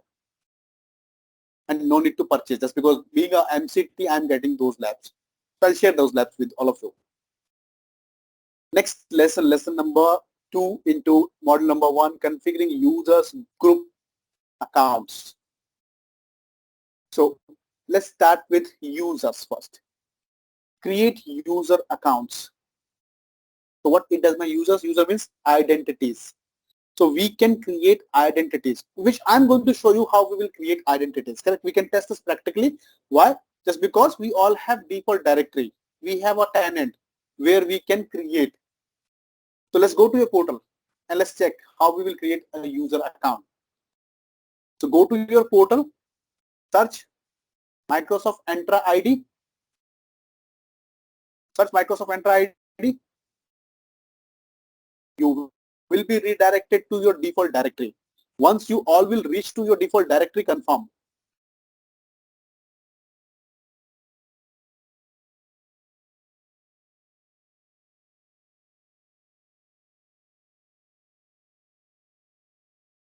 Now left hand side you can see there's a tab users. Left hand side you will get users tab. Now under users tab by default you will get your account admin email ID, which will be available by default here inside your tenant. So whatever tenants you will create, if you will create more than one tenants, custom tenants, in each tenant you will get your email ID, accounts admin email ID. Correct? Here we have a tab new user, add new user, in which you will get two options. As you can see, create new user and invite new user means we are talking about internal user, user within the organization. Let me refresh my browser tab.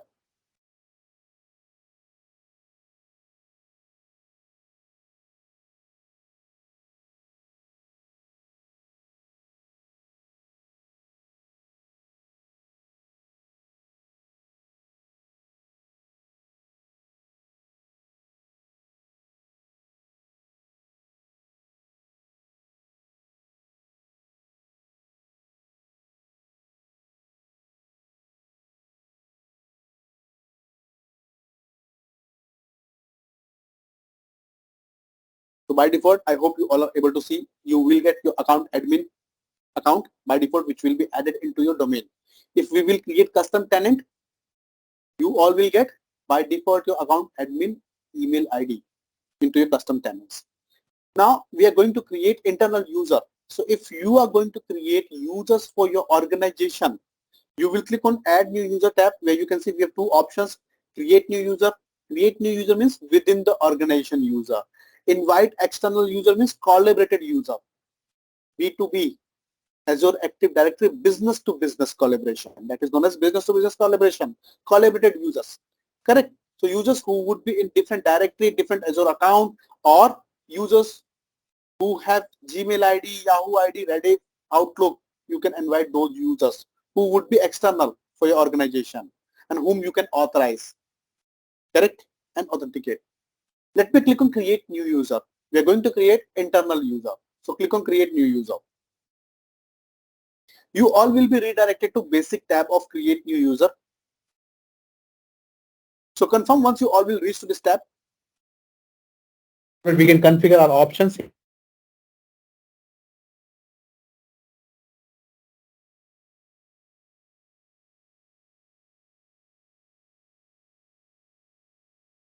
First of all, user principal name. Now what is user principal name? User principal name means your user ID, which you can use to log in on Azure portal.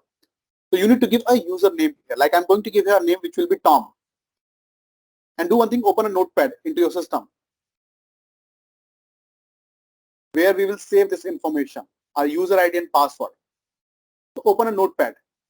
So Tom at the rate my domain name, which you can see Sanjay Singh MCP live dot on Microsoft.com.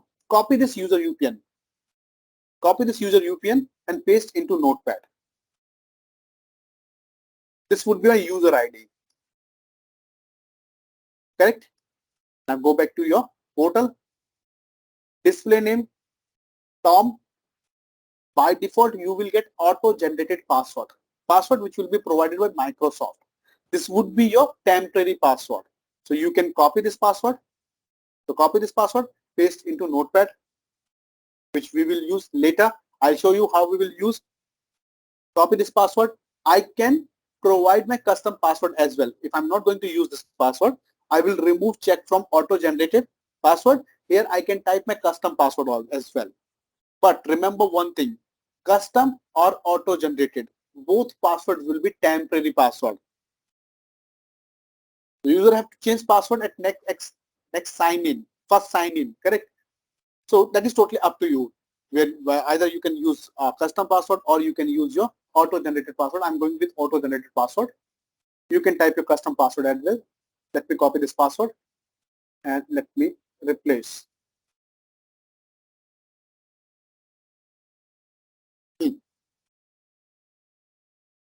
Account enabled? Yes, account will be enabled. If you want, you can disable your user account and later also you can enable this account.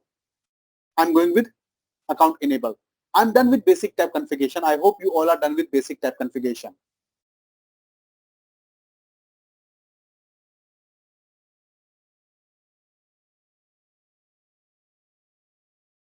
Next tab is properties. Now properties tab is optional. Optionally, we can configure properties tab where you can see first name, last name, user type, member, job title, company name, department, employee ID, employee type, manager information. We can provide lots of information, correct address information, mobile name, mobile number. So which you can set up as per your requirement. I'm not going to set up fields which we need to set up here. We'll discuss next week. Next, click on assignments. Next tab is assignment tab. So properties tab is optional. Optionally we can configure, that is not mandatory. Next tab is assignment. Now what it does mean by assignment? Assignment means permission. Permission so that your user can manage your Microsoft Entra ID. The Microsoft Entra ID. So where you can add your user inside a group, which we don't have right now. Or next option is add a role. Add a role means directly we can attach a role to our user. That means one-to-one mapping. If you will click on add a role, right hand side you would be able to see there would be few built-in roles you will get. Now using those roles, I can authorize my user to manage this directory. My user can manage this directory based on the permission which I'm going to allow. Right now I'm not going to map any permission. We can attach permission later also. Correct? That is also optional. So later also you can associate any role. You can assign any role to your user using group or individually. Next, click on review and click on create. Your user account will be created. There would be delay. So do one thing, refresh your users tab so that you would be able to see newly created user. And I hope you all are able to see your newly created user. It's visible for all of you. Confirm.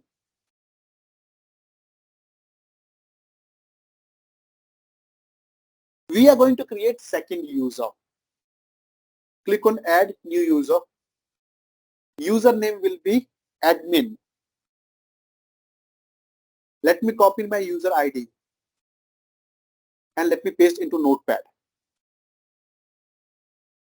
Then display name, admin, temporary password. Let me copy temporary password. Let me paste into my text. Account is enabled. Yes. Click on next properties. We are not going to set up property. Next assignment. No, I'm not going to assign any role right now. We will assign role later. And I'll show you how we will assign and how we will test that role. Next, review and create. So third user will be created here. Admin. Admin under your organization. Correct? Hope you all are done with both users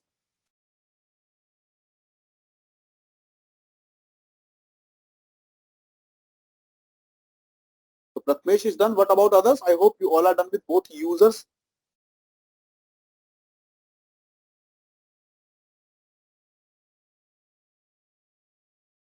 Next, we are going to test sign-in process for our users, how they will sign in to our portal, to our organization portal. To do one thing, open incognito window. Open incognito window.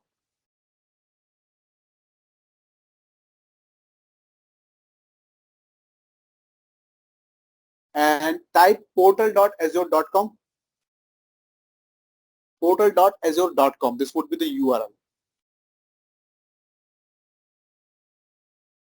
Type portal.azure.com. It will ask you to enter your email ID, where I'm going to type my admin user ID. So let me copy my admin user. Account ID first. Let me paste here.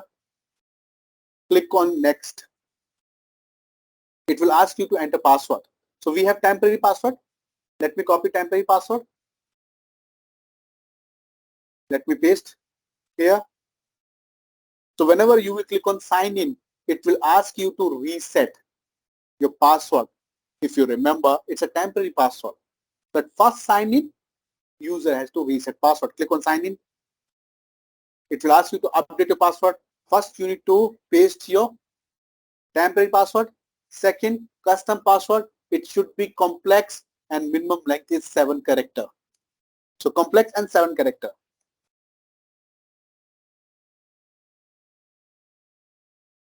So I'm going to set my new password, custom password. Let me click on sign in.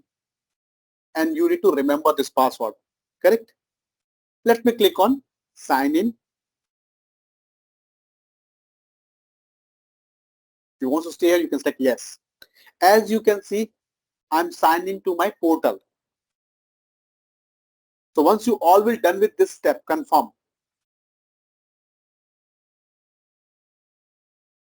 So that I will guide you how you will check your permission, default permission. Right now, there's no permission to this user.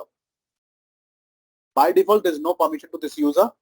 I hope you all are done with sign-in process for your custom user.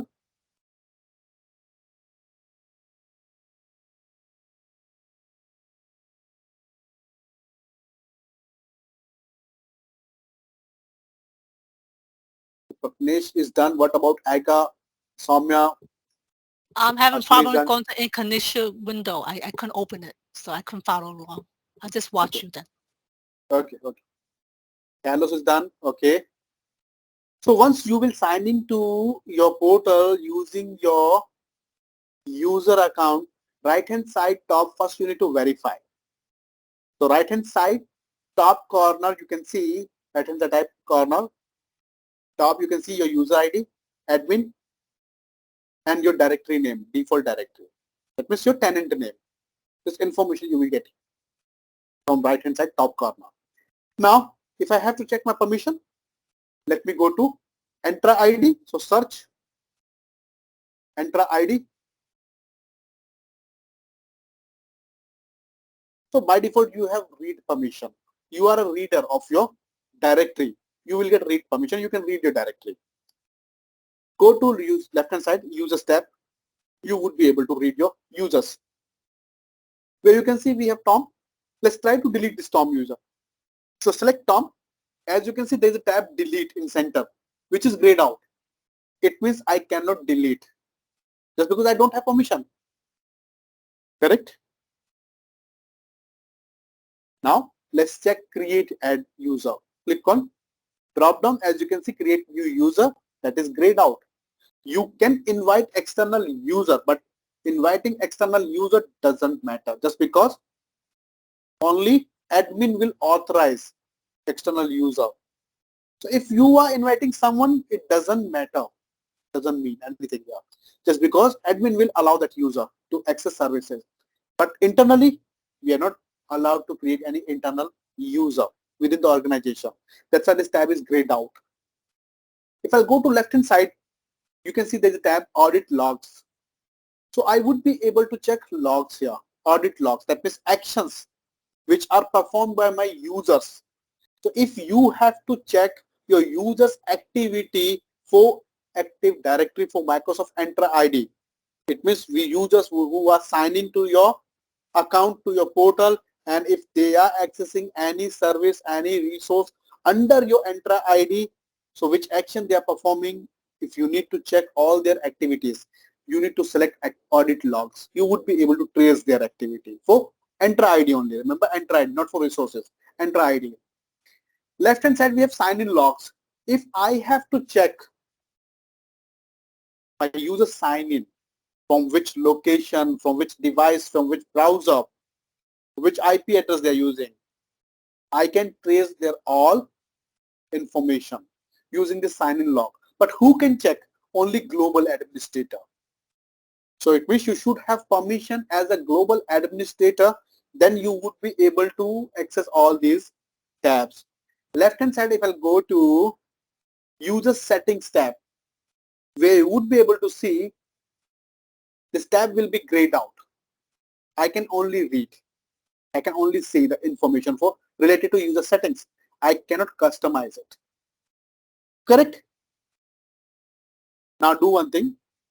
Sign out with this user, admin user. So right hand side, top corner, click on your username, click on sign out. Try to sign in with second user. So I'm going to sign in with my second user, Tom, and do the same thing. Check permission for Tom as well. The user ID, then password,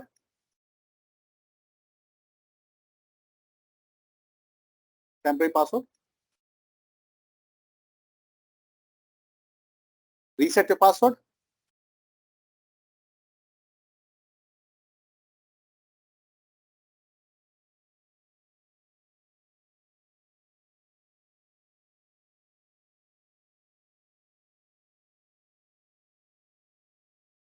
And as you can see, I'm signed in as a Tom.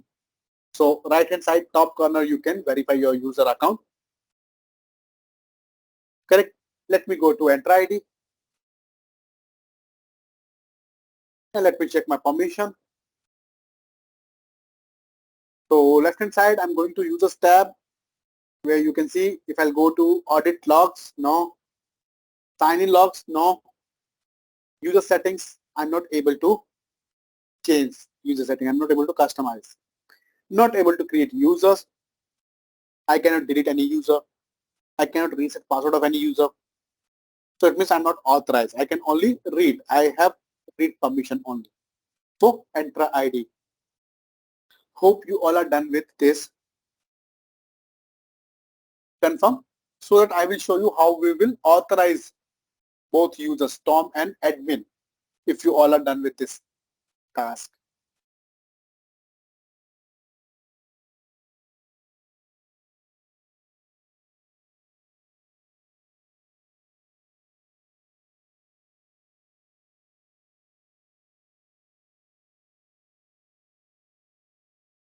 Soumya, I hope you are done. Carlos, I hope you are done with this task. Confirm, so that we will move to next, where we will assign roles to your both user.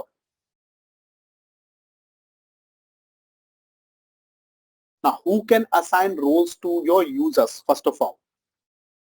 So first user, who would be account admin, he can authorize or he can assign roles to your user, or global administrator, who can assign roles to your users.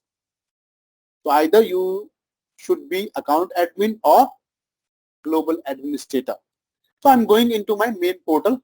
So let's go to your main portal where you created your user accounts. Now, as name state admin, so you should be under your users tab in your main account. Then click on your username, admin. Click on your username, user will be open. User profile will be open. Left hand side on your user profile, you would be able to see there's a tab assigned roles. Assigned roles, left hand side. Click on assigned roles.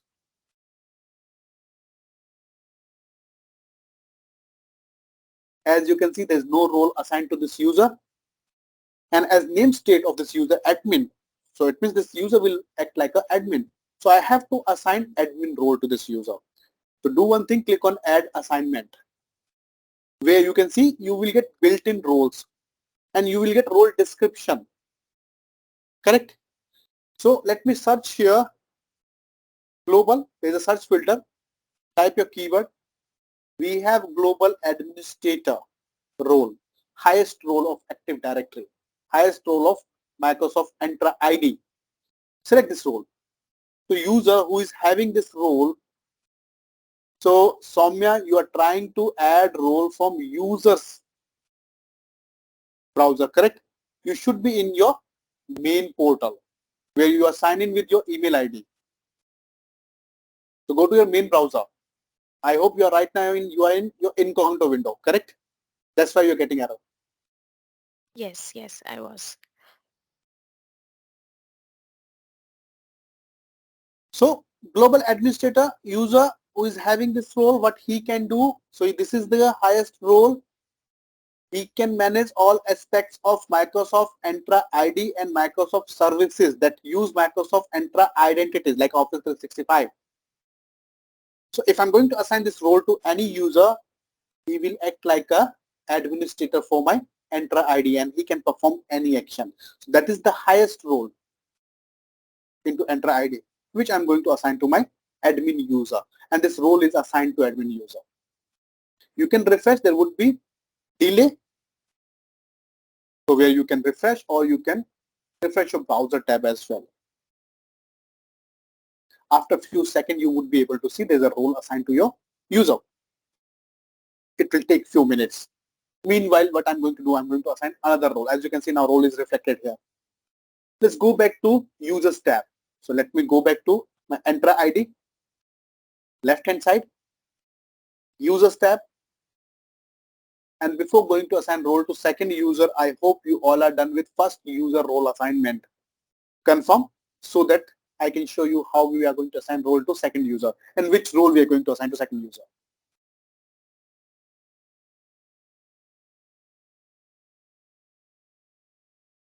Sanjay, can you repeat what was the name of the role? Global administrator. Okay. So in search filter, type global. And you will get three roles. Global administrator, global reader, global access administrator. So we have to select first role. Global administrator. Thank you. Welcome. After assigning role to your user, go back to your Entra ID, go to users tab and select second user, Tom, which we created. So open your second user. Left hand side, click on assign roles tab. Click on assign roles tab. There's no role assigned to this user. Click on add assignment. Again, you will get built-in roles. Now we can create our custom role as well. Now what it does mean by custom role? Custom role means what I want, Tom can enable SSO for enterprise application. Tom can register application. Tom can reset password for my user. Correct? So if I have some granular requirement, custom requirement, so this would be not available into built-in roles. In that case, you have to create custom role. Now, who can create custom role and when you can create custom role? So you should have P1 and P2 license first if you're going to create custom role. And custom role will be created in JSON. And you should have knowledge of JSON. You would be able to create your role, custom role, correct? Now here you can see again, we have multiple roles here. Like I can create a license admin role to any user. So user who would be license administrator, he can manage all product licenses on users and groups. It means I can assign licenses, Office 365, SharePoint, CRM, other licenses which I can purchase and I can assign to my users. Similarly, let me search a role here which would be user administrator. So type user, second last role which you can see here, user administrator. Now what he can do, he can manage all aspects of users and groups, including resetting password. So user administrator, he would be able to manage user accounts. He can create user, he can delete user, he can reset password for user, he can create groups, he can delete group. Correct? Let me select user administrator. Let me click on add. So this would be role for Tom, and Tom will work like a user administrator. I hope you all are done with second user role assignment.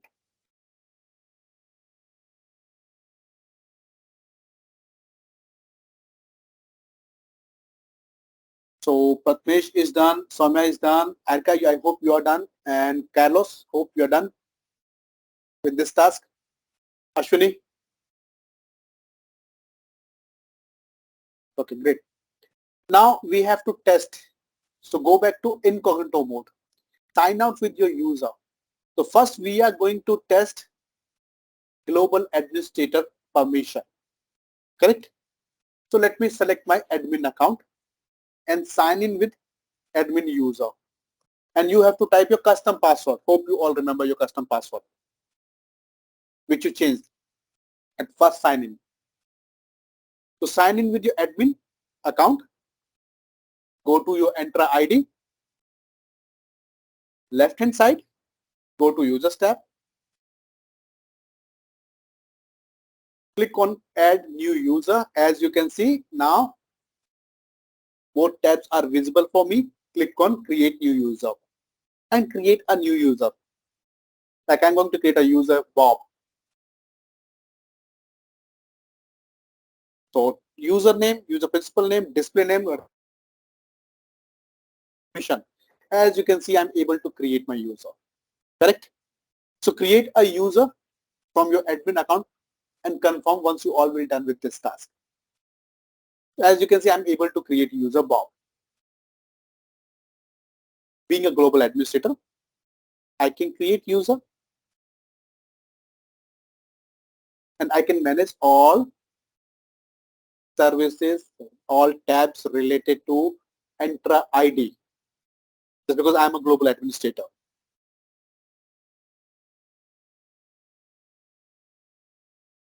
Hope you all are done with this task. You all are able to create user. Great. Now left hand side on users tab, go to audit logs tab and check your logs. As you can see, you would be able to see logs here. Change password. Tom, if you want, you can open this tab and you would be able to see your action which are performed by a user. So user principal name who performed this action, object ID, you would be able to see all the options and action which are performed by a user. Change password. So if you remember, while logging to at first time to Azure portal, it will ask you to reset your password. Correct? So this action is performed by Tom. So you will get all activity logs here, which are performed by your user on your Entra ID. If you refresh this tab, you can see add user. So it means we have created a user. Who have created a user? Click on this. You would be able to see we have created one user, admin. So user creation is done by admin. Correct? Status is success. Date and time you can see here. You can click on target. In target you will get your targeted username which you created. That's how you can check your audit logs. And only global administrator can check. Hope that is clear to everyone and you all are able to see your audit logs. Hope it's visible for all of you.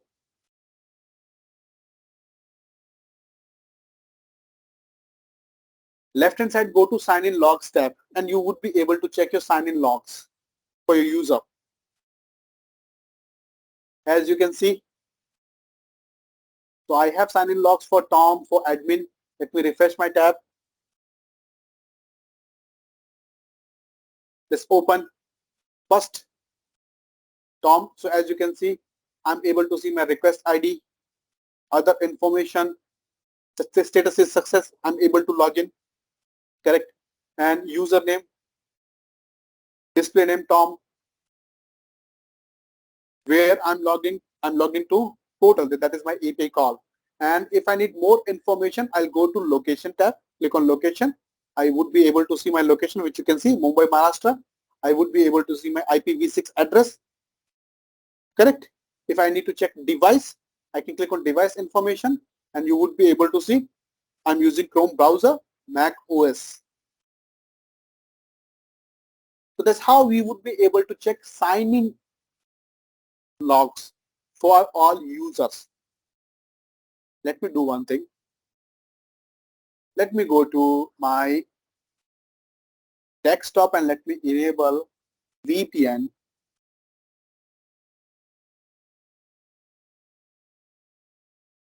Correct. So left hand side, I hope you all are done with sign-in logs. Confirm.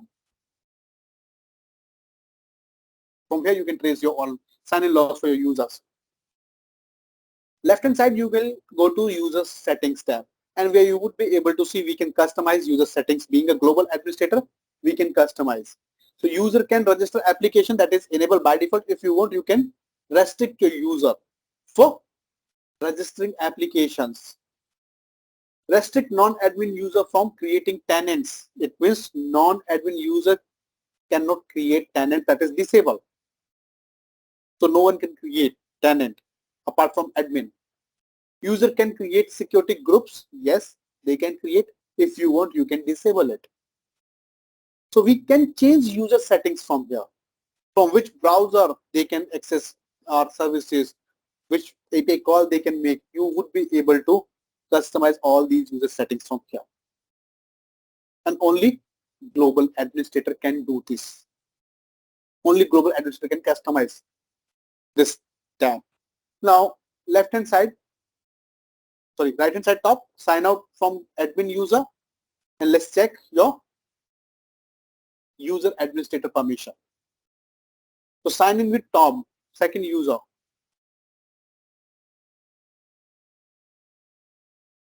And check your permission. That's because Tom is user administrator. So sign in with Tom, go to Entra ID, your directory, left hand side, go to users tab and check you're able to create user. So try to create user and try to delete user. Let me add a new user. So I'm going to add a user as Tom. Username will be user1. Display name will be user1. Let me click on review and create. User will be created. As you can see in notification bar, successfully created user.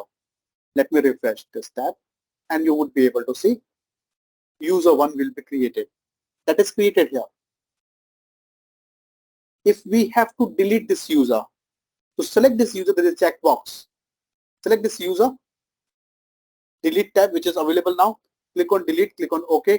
User will be deleted from your directory. If you will delete any user from your directory or from Office 365 account, so user will be placed inside a recycle bin and you would be able to recover your user in between 30 days. It means there is a retention period which is 30 days. So in between 30 days, you can restore your user. After 30 days, your user will be deleted permanently. Correct? So as you can see, we deleted our user. But if we delete it accidentally, we can recover this user. We can restore this account. How? Left hand side, you can see there's a tab deleted user. Left hand side, we have a tab deleted user. Click on it where you would be able to see your deleted users information. You can select your user account which you want to restore. Then there is an option restore user and this user will be restored. Duration is 30 days, which you can see user are permanently deleted automatically 30 days after, correct? There is a retention period 30 days. Let me delete this user permanently. So there is a tab delete permanently. Click on delete permanently and this user will be deleted permanently from my tenant, and now there's no option to recover this user. There's no option to restore this user if I deleted permanently this user. Hope you all are done with this. Confirm. If you stuck on any step, let me know. If you all are done with this task, confirm.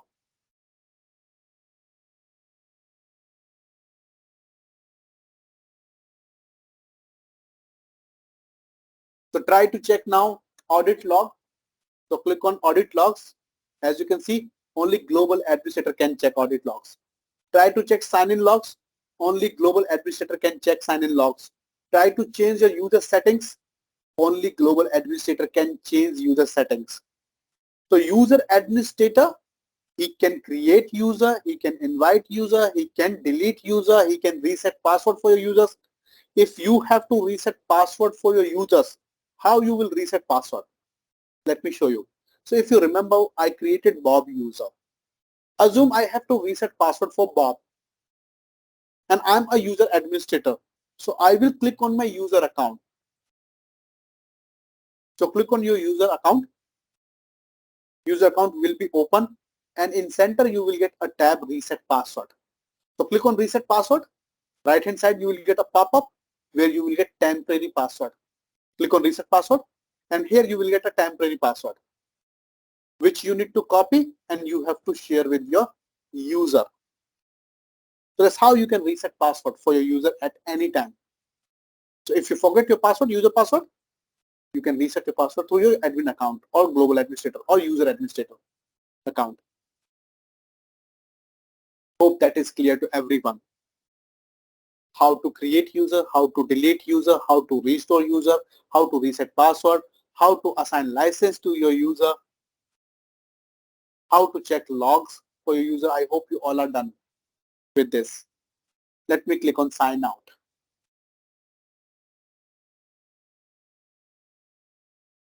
Sign out with your user account.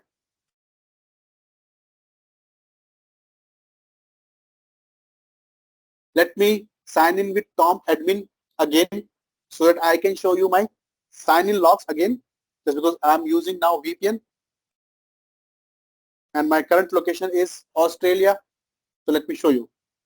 My IP will be changed, my location will be changed. So right now I'm logged in as admin. Let me go to Entra ID so that I can check my sign in logs for Tom user. Let me go to users tab.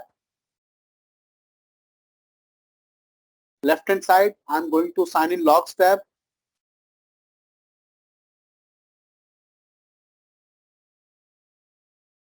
So here you can see Sydney. Previously, my location was Mumbai. Now my current location is Sydney. Correct. Let me open it.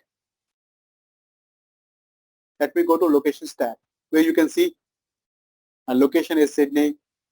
IP address which is changed to IPv4. Correct. Device information Mac and Chrome. So that's how you can check your user sign in. I hope now it's clear to everyone.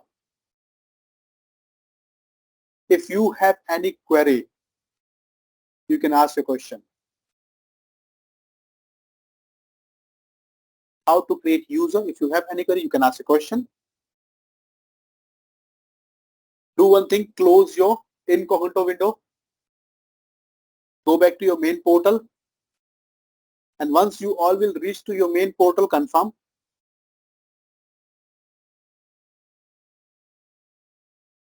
Main portal means where you are signing with your account admin, where you sign in with your email ID.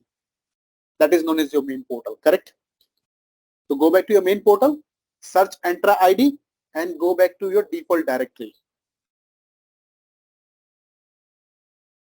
Now next task which I'm going to show you how to create bulk user. So what if I have to create 50 user, 100 users? It would be difficult for me to creating users manually. So how I can create bulk user into my directory? This would be our next task. So left hand side, go to users tab. Under users tab, you would be able to see bulk operations where I can create bulk user, I can delete bulk user, I can invite bulk external users as well, correct? We are going to test here bulk create. So click on bulk create and right hand side you will get one pop-up where you can see you have to upload a CSV file in which you will provide your bulk user information. And for creating bulk user into Azure Active Directory, that means into Microsoft Entra ID, there's a schema. If you don't know what would be schema, So Microsoft will give you a template, sample template, which you can see there's a download tab. So click on download and download a sample template on your local system. Once it will be downloaded on your local system, confirm, so that I can show you how we will edit this template.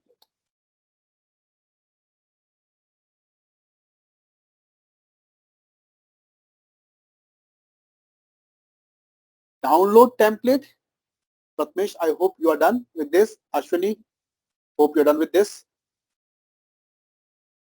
Download template, open this template into Microsoft Excel.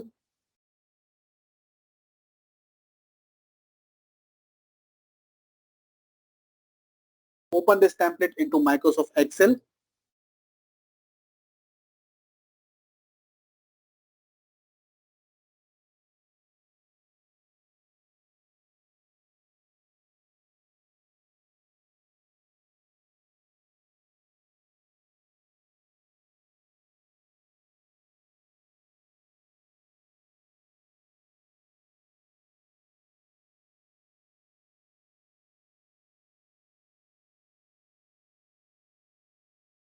So once it will be open into Excel, you can see you have some schema here, correct?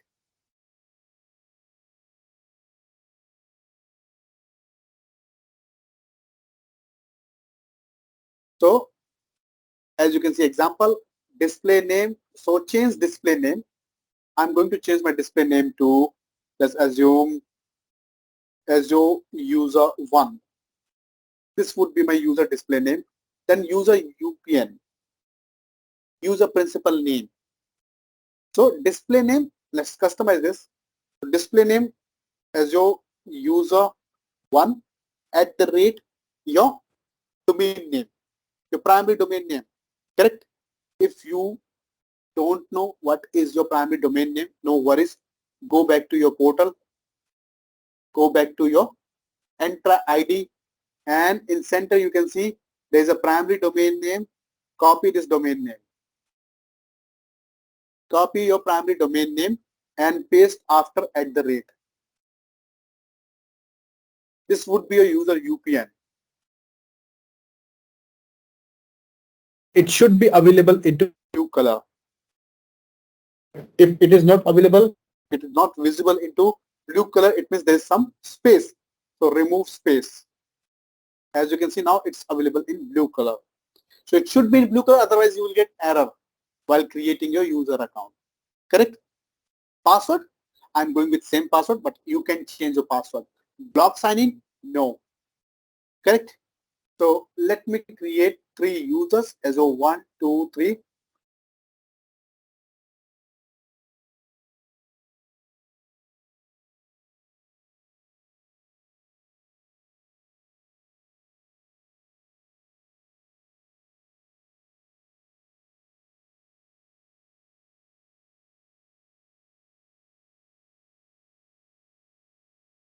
Let me provide UPN for second user. So Azure user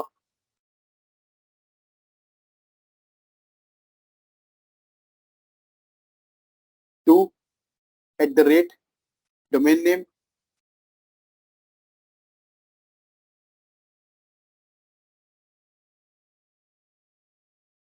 Second user, and let me remove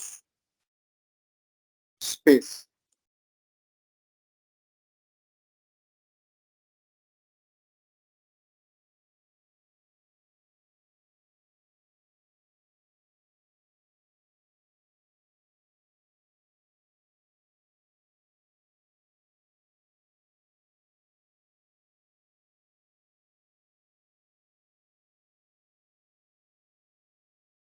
Should be available in blue color.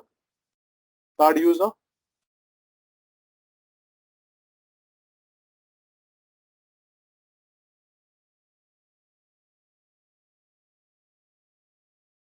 Password.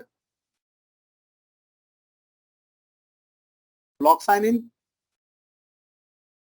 So I'm going to create 3 users. We are going to test with 3 users. Save this file as it is and close your file. Hope you all are done with customization of this template. Confirm. if you all are done with customization.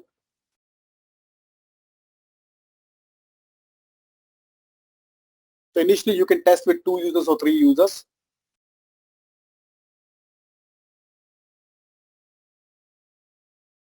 So once you will done with customization, now do one thing, go back to your domain, your Entra ID, go to users tab once again, click on bulk operation, click on bulk create again.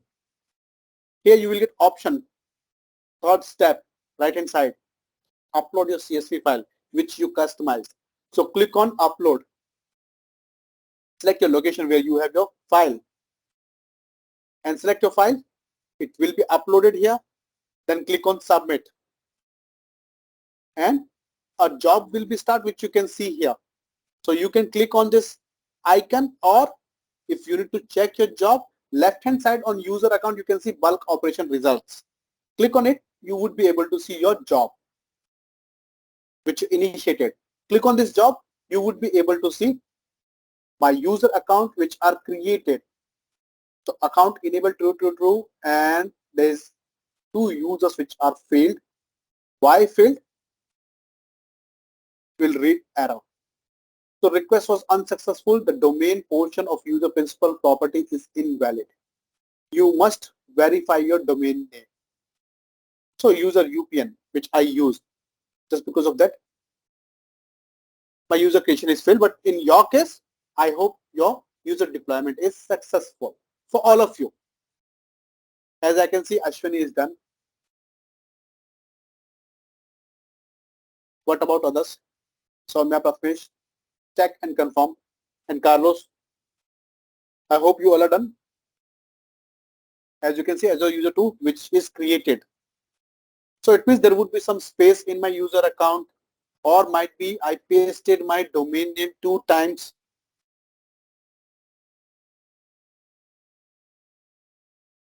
So one user account is created here. So user 1 and user 3. That's great. So Soumya is done, Ashwini is done, Prathamesh is done. That's how we can create bulk user. Similarly, if you have to delete bulk user, so you will get again a template file, sample template, which you can download. You can provide your user information into that schema and you would be able to delete bulk users. Now go to users tab and check. The users would be available on now in your users tab, which you created through CSV template. So check and confirm. I hope you all are able to see your users, which you are creating.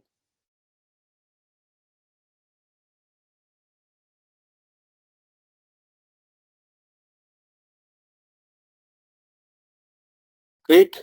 Now let's go back to Entra ID. Let's try to create a group. So click on group. Now before going to create group, any idea what is the use of group? Any idea? What is the use of group? Yes, through the group, we can utilize the services for the different users in a consistent manner. On a single group, we can use the same permissions and we can utilize that permission for the different objects. Okay. And it might be varied whether it is a security or distributed group. Correct, correct. So what is the use of group? Let me explain you here in layman terms. Actually, you are correct. So what happens, let's assume there would be users. Let's assume this would be my prod environment, production. Here we have an environment logistic.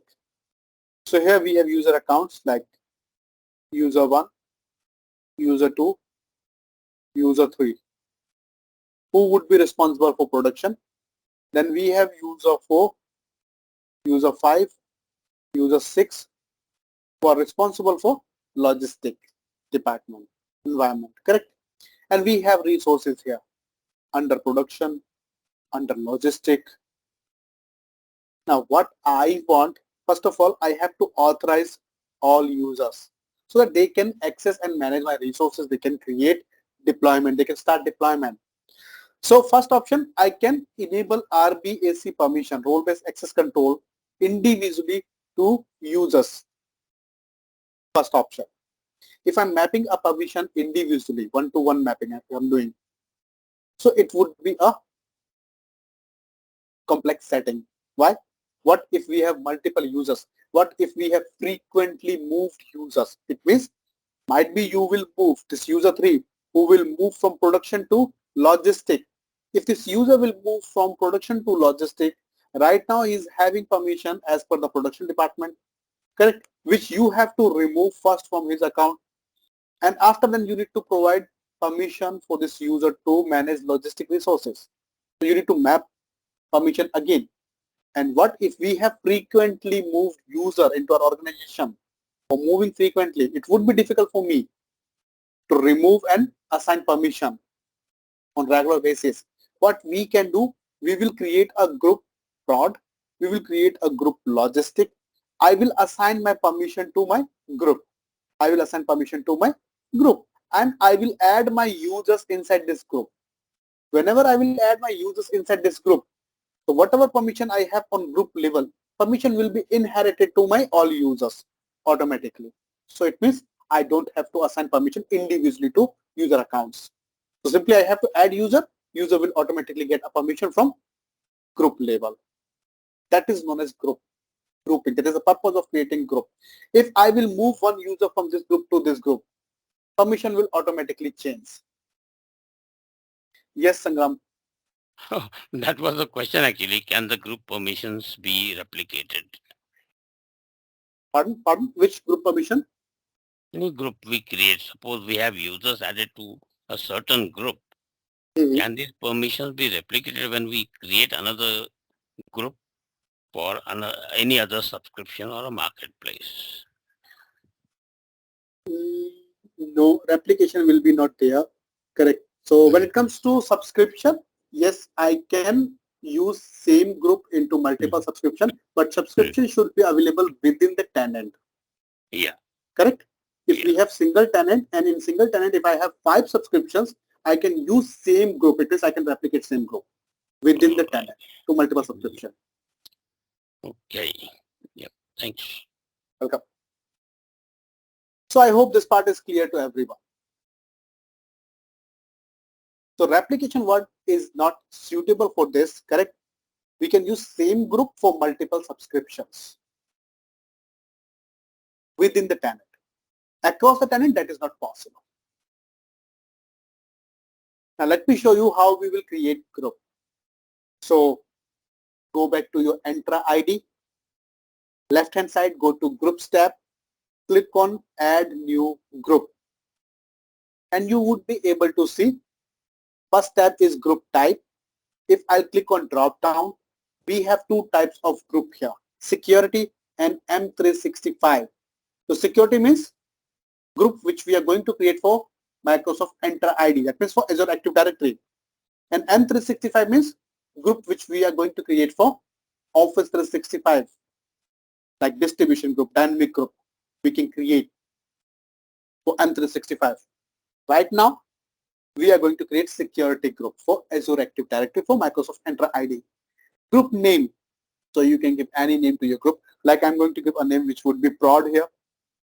Display name, prod, users, correct? So group description, sorry. Group description, which is optional, totally up to you. Membership type, which you can see that is assigned. Any idea why that is grayed out? Why membership type is grayed out?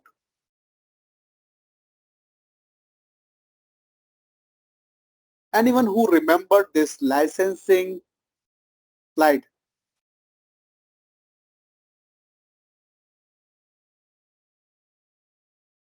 If you remember advanced group management, that is not available into free tier, free license. Right now we all are using as a free license. And when it comes to membership type, it comes under into advanced group management. That's why that is grayed out. We have only one option, and that is assigned. Hope that is clear to everyone. Correct? I hope that is clear to everyone. Why this feature is grayed out here? Just because we are using free license. So Azure Active Directory. So assign means manual. Manual means what? If you will add any user inside this group, you have to add manually. There would be no dynamic assignment. You have to add manually. And we have other two options into assignment type, membership type. The second option will be dynamic users. Third option will be dynamic devices. So we can add our users dynamically, it means automatically inside this group using some query, or we can add group devices also. Like if I have Windows 10 devices with some specific operating system or version, so I can create a query. Based on that query, all Windows 10 devices will be added into this group. If I have a user, or let's assume I have a user who have a job title like admin and department production into the properties.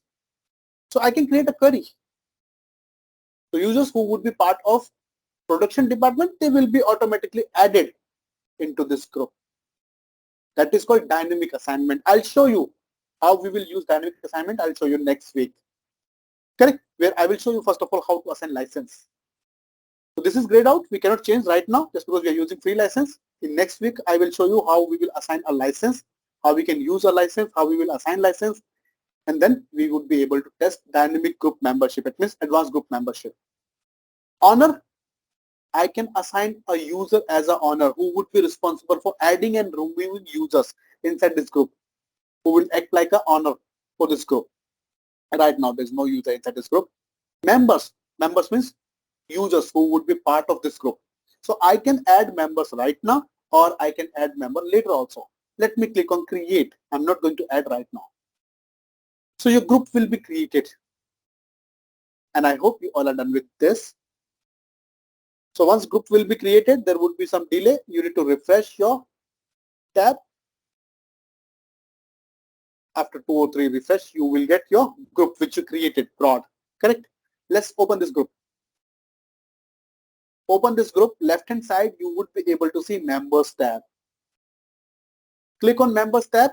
Here you can see there's no member inside this group. I can add member, and add member tab is available for me. It means this group membership type is assigned manual. If this group would be dynamic user group, so add members tab will be disabled for you. Correct? Which I'll show you next week. Click on add members. It will list all the users. Click on users. You would be able to see all user accounts. So select your user accounts whom you want to add inside this group. Select your user accounts. Click on select. Your users will be added inside this group. Refresh your tab. You would be able to see members.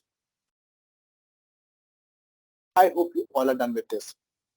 Creating group, adding users inside group.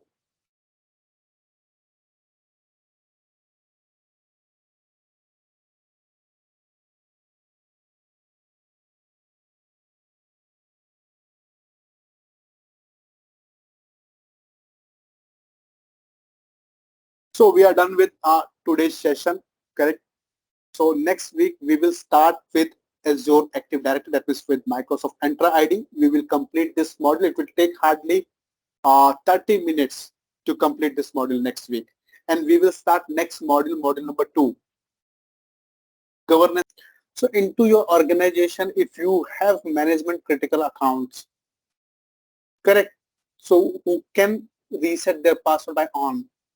If you want, you can create a group in which you can put your users who can reset their password by on, and then you can enable this feature, and where you can set up some authentication methods, which we already discussed, if you remember, like mobile application code, email, mobile phone, or security questions. So based on that, user would be able to reset his password, like MFA, multi-factor authentication. Next, users and groups. So we have already created users. So creating a user into Microsoft Entra ID means we are creating cloud identities. Those users are known as cloud users, cloud identities. So which you can use to authenticate and authorize. Managing your user accounts. So you can manage an account where you have two options. First, create user, internal user. Second, invite user, guest user, where we can invite external users as well. If you will delete any user, it will be placed inside a recycle bin where you have retention period of 30 days, which you can see. So in between 30 days, you would be able to restore, recover your users. Otherwise, after 30 days, your users will be deleted permanently. You would be able to check their sign-in and audit logs. You can create a user as a global administrator who would be responsible for managing your Active Directory or Entra ID. Creating groups. So we can create groups where we have two options when it comes to group types, security group and Microsoft 365 group. When it comes to assignment type, so by default, without any license, you will get assigned assignment. Assigned means manual. Manually, you have to add users, members inside your group.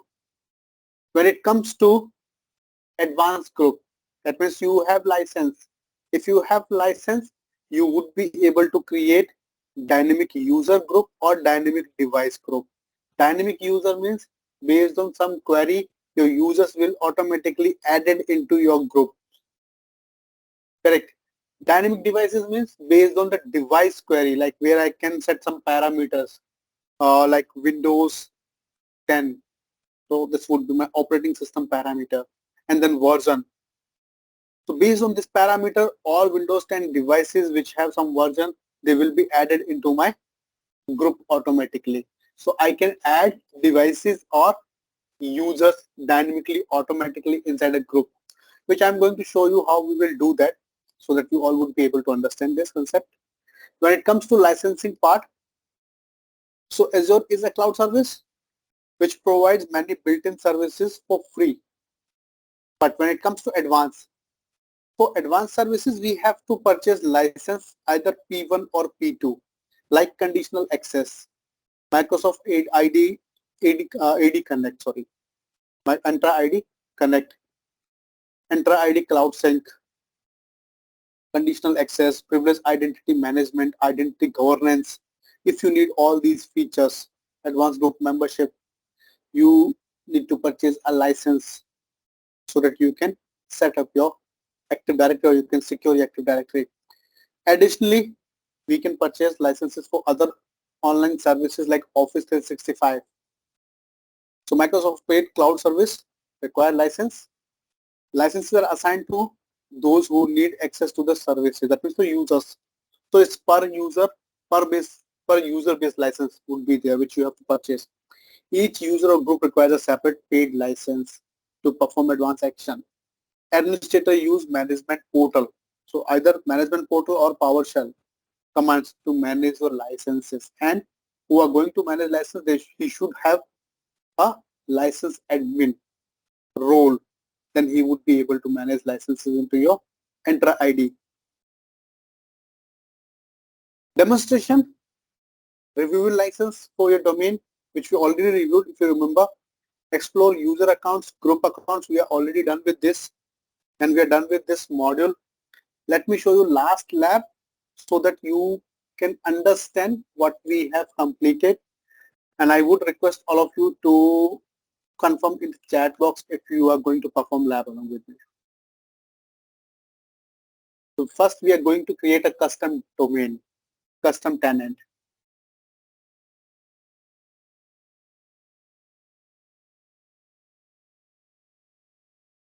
Last session there was some error while creating custom tenant, correct? So today we are going to understand how to create a custom tenant, and then I will show you how you will get a license, how you will assign license to your user, and how you will create advanced group membership. So I'm inside my Azure portal. Let me search Entra ID. So you have to search Microsoft Entra ID and you will be redirected to Microsoft Entra ID console. Where left hand side, if you will check your license, current license, so as you can see, let me highlight this, Microsoft Entra ID Premium 2 license for me, for this tenant. But in your case, you all will get free license, correct? Check and confirm. For your directory, for your tenant, you all will get free license. License will be free. So how we will get a license, how we will use that license, correct? I'm going to show you. So in center we have a tab manage tenants. Follow my cursor if you are not able to navigate. Center, second tab is manage tenants. Click on manage tenants, where you can see we can create a new tenant. So let me click on create new tenant. Click on create a tenant, and then we are going to create Azure AD B2B, business to business Microsoft Entra ID, first option. Next configuration, organization name, Sanjay Azure, initial domain name. Let me check this domain is available or not.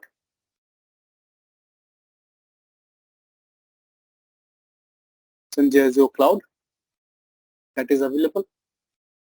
Then data center location, US, next review, and click on create. Verification, so complete verification.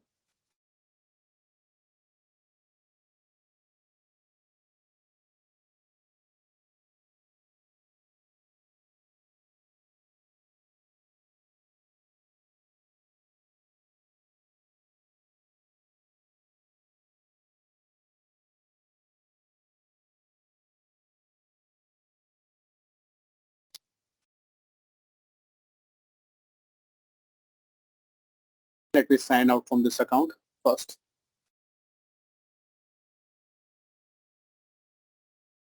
And let me clear DNS cache from my local system.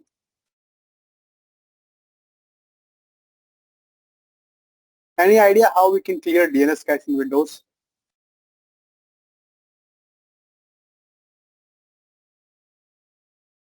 DNS cleared successfully. DNS cleared successfully. Any idea, anyone? How we can clear DNS cache in Windows? Local DNS cache?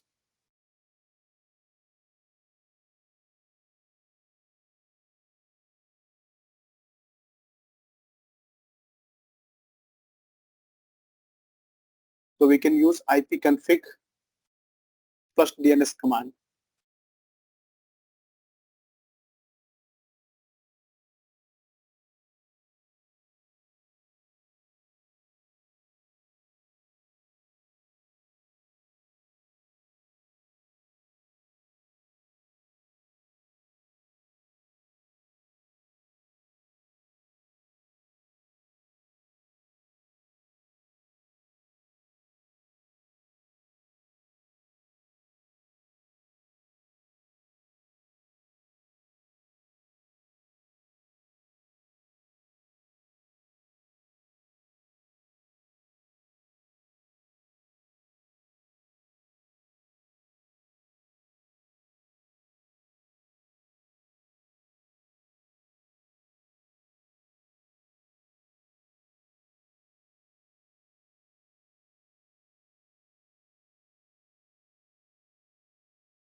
So tenant creation is in progress. If you will get this message and it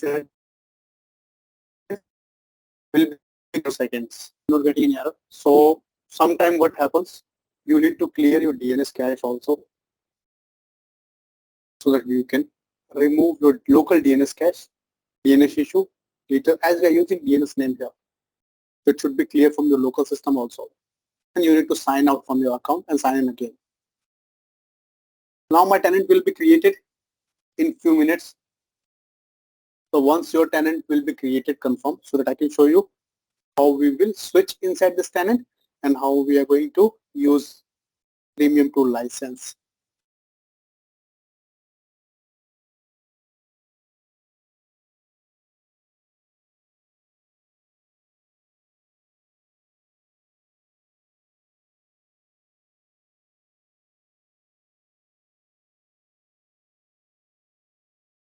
So tenant creation is done successfully. Now let me show you. I'm on my home console, home UI. If you have multiple tenants into your Azure account in your organization, first how you will list all tenants. So follow my cursor, there's a setting tab which you can see, setting gear. So first of all, you need to click on setting gear. Where you would be able to see first tab is directory plus subscription. Under directory plus subscription, we have all directories tab, all directories. Where you can see we have two directories right now, and I created third directory, Sanjay Azure. Let me refresh. So as you can see, we have three directories here. Default directory means when you will sign up on Microsoft, Microsoft will create a default directory for you. Then after that, I created two custom directories, custom tenants. First is Sanjay Cloud, second is Sanjay Azure, which I created right now. So now if I have to use this directory, Sanjay Azure, which I created, I need to switch inside this directory. So let's do one thing, let's click on switch. So whenever you will click on switch, you will be switched to your directory which you created, custom directory. And now you can manage this directory. Now how you would know in which directory you are right now? So right hand side top corner,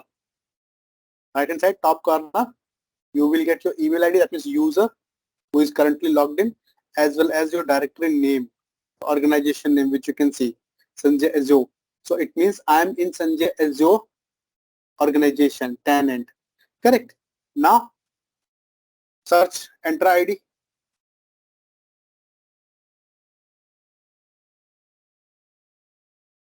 And in center, check your license. So you can see Microsoft Entra ID free license. Before going to start next topic, next task, I would request all of you to confirm if you have created your custom tenant and you also switch to your custom tenant, so that I can show you how we will enable license and how we will use that license.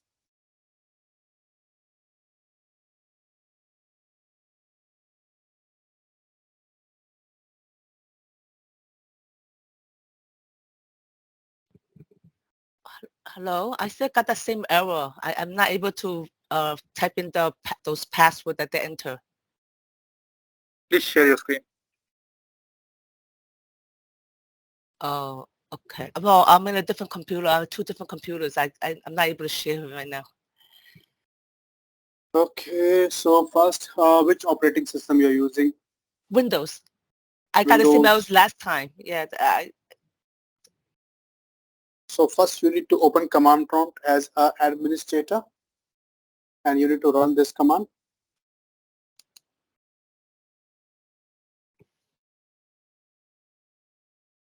Yeah, I did that already. IP config. Sign out from your Azure account. And I did that too. Signing back. Do I have to open incident ticket like you did last time? So again, there was no issue from Microsoft side. So issue could be into your browser or into your local system DNS. Correct. As you can see, if you remember, I already resolved that issue on my local Mac. Huh? Right, I see that. I see that.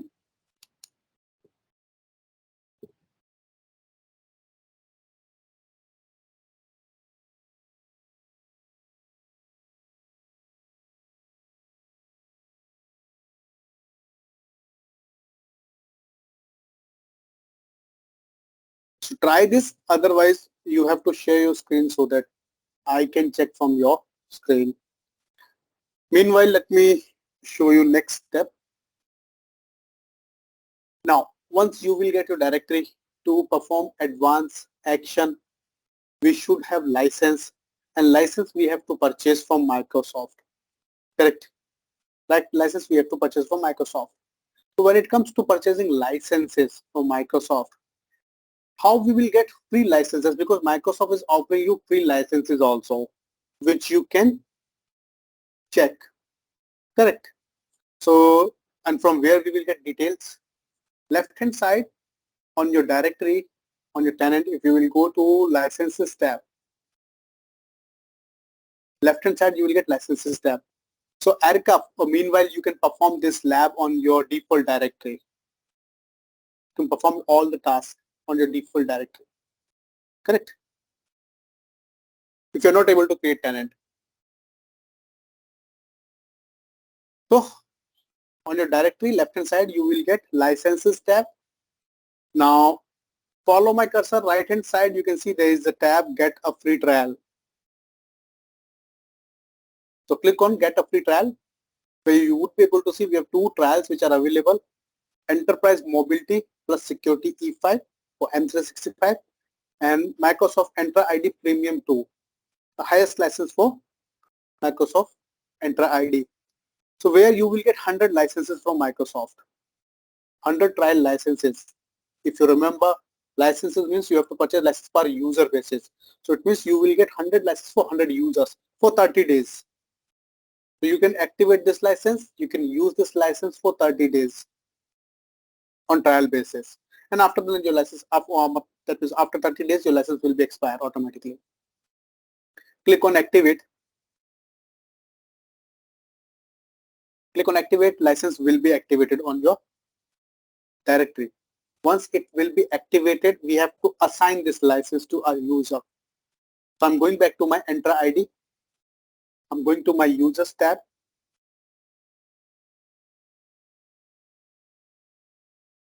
As I create a new directory, I have to create few users.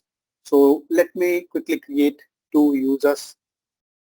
First user, admin, display name, admin, password, either temporary, auto-generated or custom, but both will be temporary. So I'm going with custom password. Next, properties of my user. Now properties are optional, but I'm going to show you one thing here. I'm going to update user's location for my user, for one user, so that I can show you difference. Add role, I'm going to add a role for this user, which would be global administrator.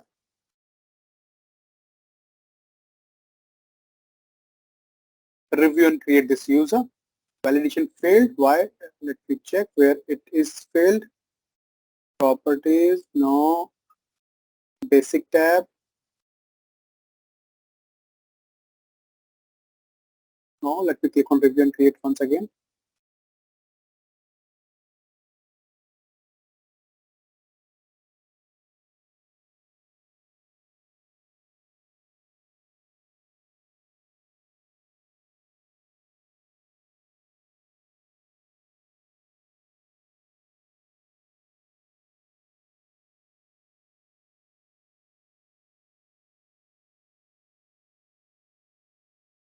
Let me remove license and let me check.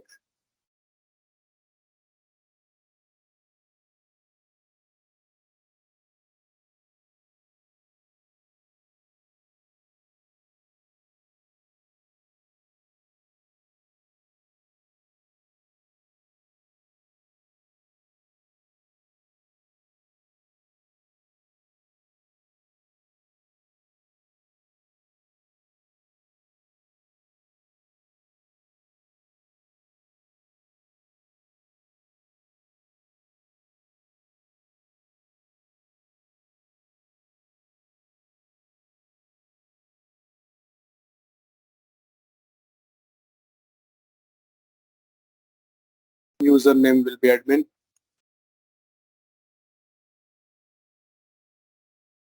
Password custom.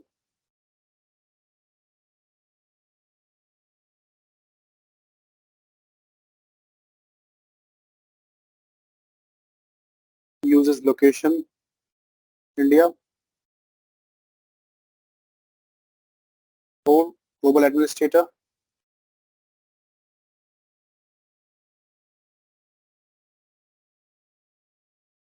Review, create. User will be created. Second user, user admin, user administrator. Again, password, custom.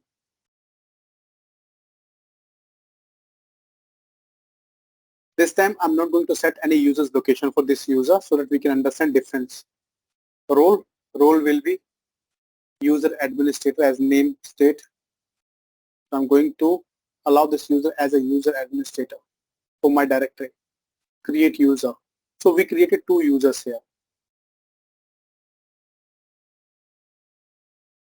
So now in my tenant, I have three users total. One is account admin, second is tenant admin, third is user admin. Now how we will assign license?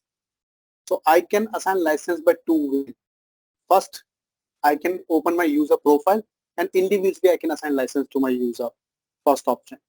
Second, I can go to licenses tab and I would be able to assign license to multiple users. Let me show you first option first. Then second, I'm going to my Entra ID. Left hand side, you need to go to licenses tab. And then on licenses tab, you will get all products tab from left hand side. All products. Click on all products. Here you have a license, Microsoft Entra ID Premium 2. Select this license. Click on assign. Where you're going to assign this license to users or to groups. Click on add users and groups. Here you will get list of users. So select your users whom you are going to assign this license. So I'm going to select 3 users as we have 100 licenses. Click on select. Next, assignment options where you can see you will get multi-factor authentication feature. You will get Cloud Defender apps, Microsoft Entra ID Premium 1 and Premium 2. So feature which you don't want to use, you can turn off that feature. Review, assign. So license assignment will be done for 1 user and for 2 user assignment will be failed. Let me show you. So click on assign. As you can see, license has been assigned to 1 user. License assignment failed for 2 users. Why?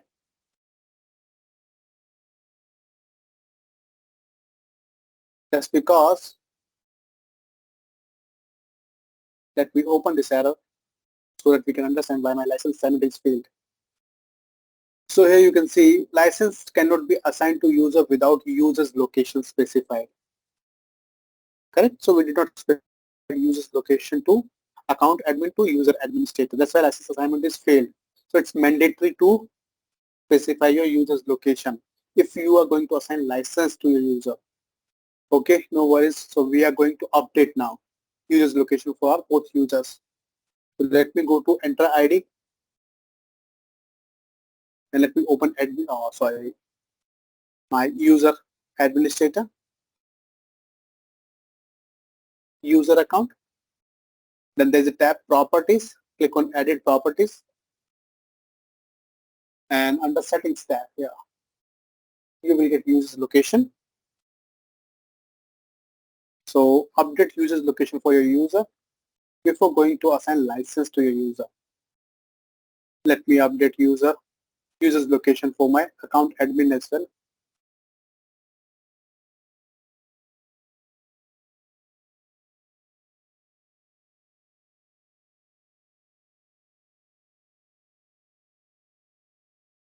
Now we can assign license to our both users. So I'm going to show you second way individually how we can assign license to our user. So you have to open your user profile whom you are going to assign license. Left hand side, you will get licenses tab on your user profile where you would be able to see license. If there would be any assigned license would be there. Or you will get assignment tab. So click on add assignment, select available license, review your license, click on save. License will be assigned to this user. Similarly, I'm going to assign license to my user admin. Licenses tab, add assignment, select your license, review your license, save. License assignment will be done.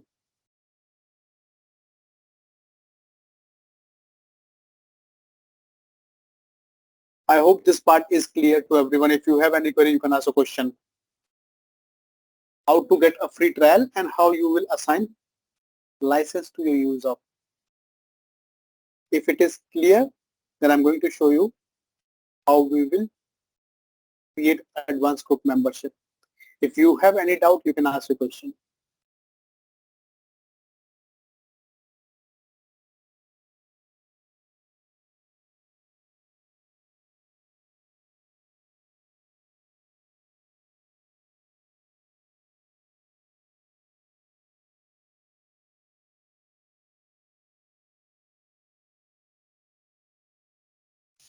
Sanjay, I have one question. Yes, Nashad. Sanjay, so this Entra ID, automatically it will take the computer names or credential if we have one environment like 100 user, so we are assigning these users to the groups, so it will take automatically, because at was the AD, if you will go to the ADDC on the Microsoft, so if you will assign to the if you will put any computer name, like it will automatically it will come in the group on OU, right? And we can individually create the credential. So the same role it will come here? No. So basically we need to create some queries. Right. Based on that, or might be we first we need to create query, or second we need to add our device. That means we need to join our device. In the devices section, right? Yeah, correct. Mm-hmm. In So devices section, whenever, just because whatever identities we are creating here, all identities are online identities, correct? Like Office 365.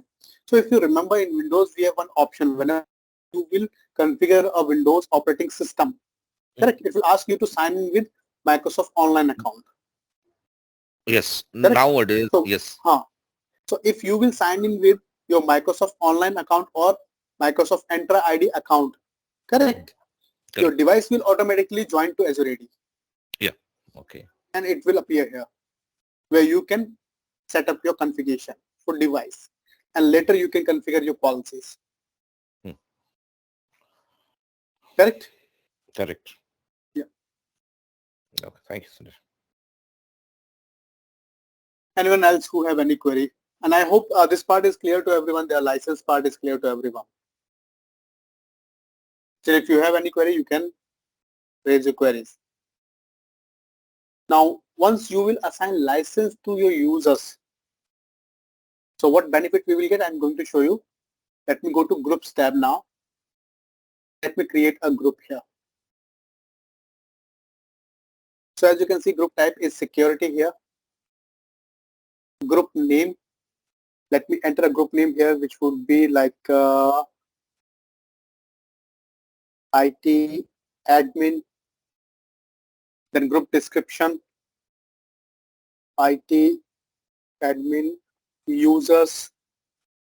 Microsoft Entra roles can be assigned to this group. What it does mean? It means if you will select yes, you can assign roles to your group also as well. And whatever users you will add inside this group, they all will get the same role. That means inheritance will be there. So your users will get same the role. If you will allow this option here, yes. Otherwise, no. I'm going with no right now. Assignment type, which you can see, membership type, that is now available. Previously, it was grayed out, if you remember. If I click three drop down, we have three options: dynamic user, dynamic device. So Naushad, if I'll select dynamic device and if I'll create a query here, correct, like in on-premise ADDS, we are creating OU. In OU, we are creating groups where we are adding our computer accounts. Computers from sales department, from HR department, from logistic, correct? Similarly, what we can do, we can create query here. And based on those queries, dynamic queries, your devices will be added inside this group automatically. Otherwise, we have to add manually. Correct. So now, if I'm going to add my users dynamically, just because assigned I already shown you in last session. So let me select a dynamic user. If I'm selecting dynamic user, it means I have to create some query. So how I will create query? Query will be based on my user's profile. Let me show you. So let me open a duplicate tab. Let me open a duplicate tab.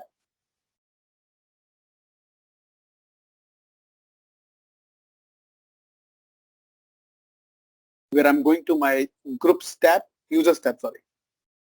And let me edit property of my user, which I'm going to use into my query, group query.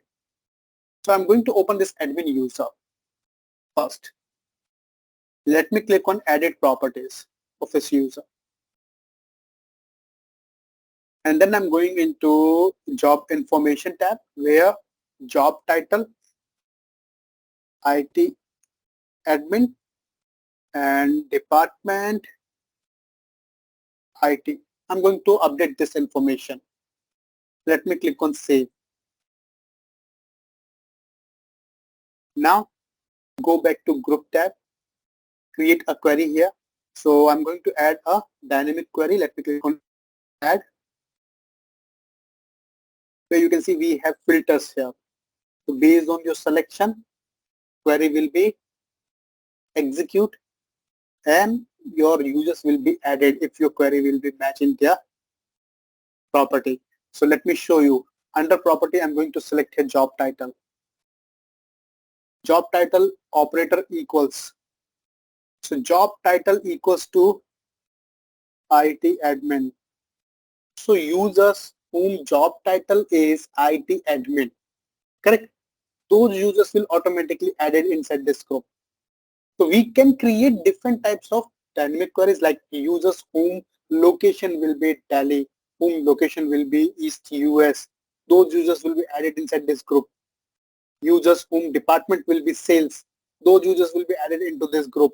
So like this we can use different properties which you can see here. Account enable object, display name, account sync, city, company name, country, department. So based on any property I can add my users inside this group. Right now we are using job title and here you can see your rule syntax. Once you will done with this, you need to click on save here. Click on save. Now this would be your dynamic query. Click on create. So whenever you will click on create, dynamic group will be created. So let's wait. It will take few seconds. So whenever you will create a new group, new resource into Azure, it will take few seconds to reflect here. There would be delay. Now you can see IT admin group we have. If I open this group, you would be able to see left hand side, we have members tab and add members is grayed out. Any idea, anyone, why this tab is grayed out? If you remember previously, we created a group security, membership type was assigned and we was able to add members using this tab. But this time add members is grayed out. Any idea why?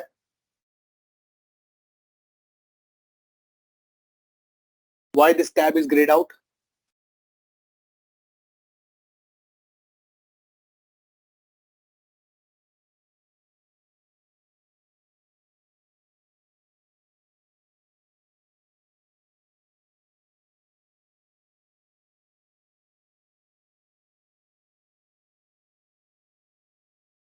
So this tab is grayed out just because our group membership type is dynamic user. So if it is dynamic user, it means based on some query or users will be added here. Now let me refresh this tab. You can see admin is added here automatically. We didn't add any user, but admin added automatically just because query matched. Correct? That's how we can create a group, and this feature you will get with Azure Microsoft Entra ID Premium 2 license. I hope this is clear to everyone. If you have any query, you can ask a question. if you have to invite someone, that is guest user, into your directory, so you will go to users tab, you will click on add new user, click on add new user, invite external user. So email ID of that external user, like I'm going to use my email ID.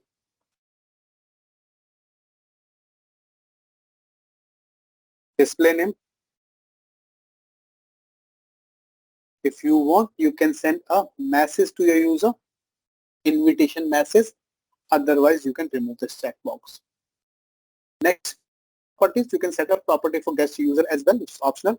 Assignment, we can assign this user a role, a group, which we can do later as well.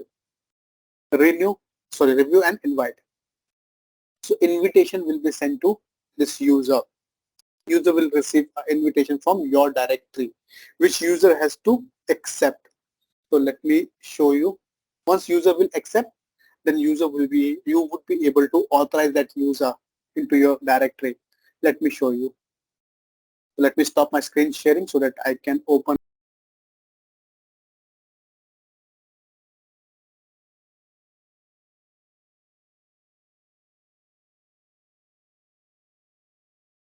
So till now I didn't receive any mail, so I have to wait for few minutes. There's a delay. So once I will receive email, I'll show you how we will accept this invitation.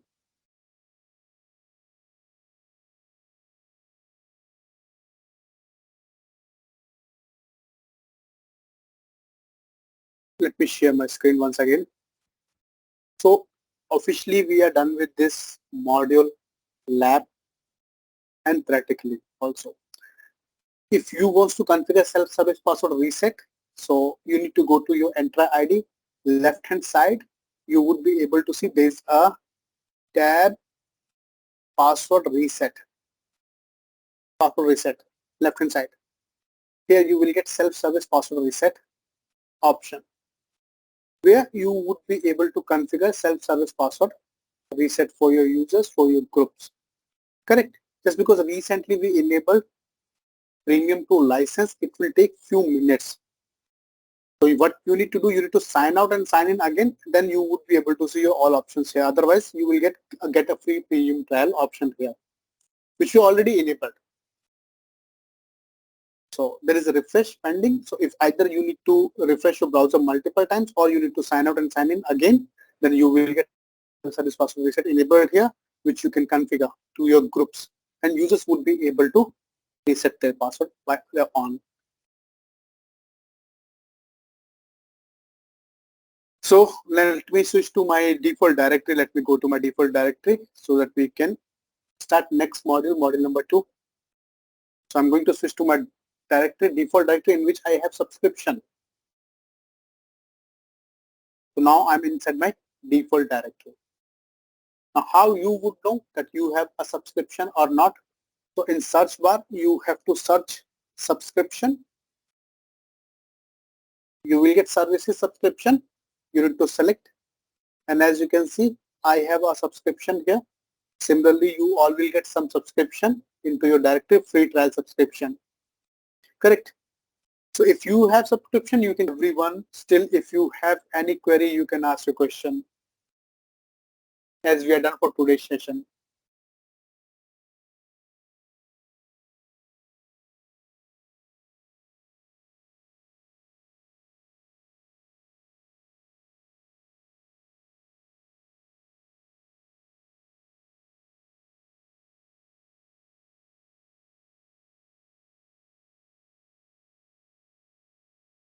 If there's no query, then we are good to log off our session. Thank you, everyone. Thanks for joining this session. Bye-bye. Good night. Thanks, Sanjay. Thanks, everyone. Good night. Good night. Thank you.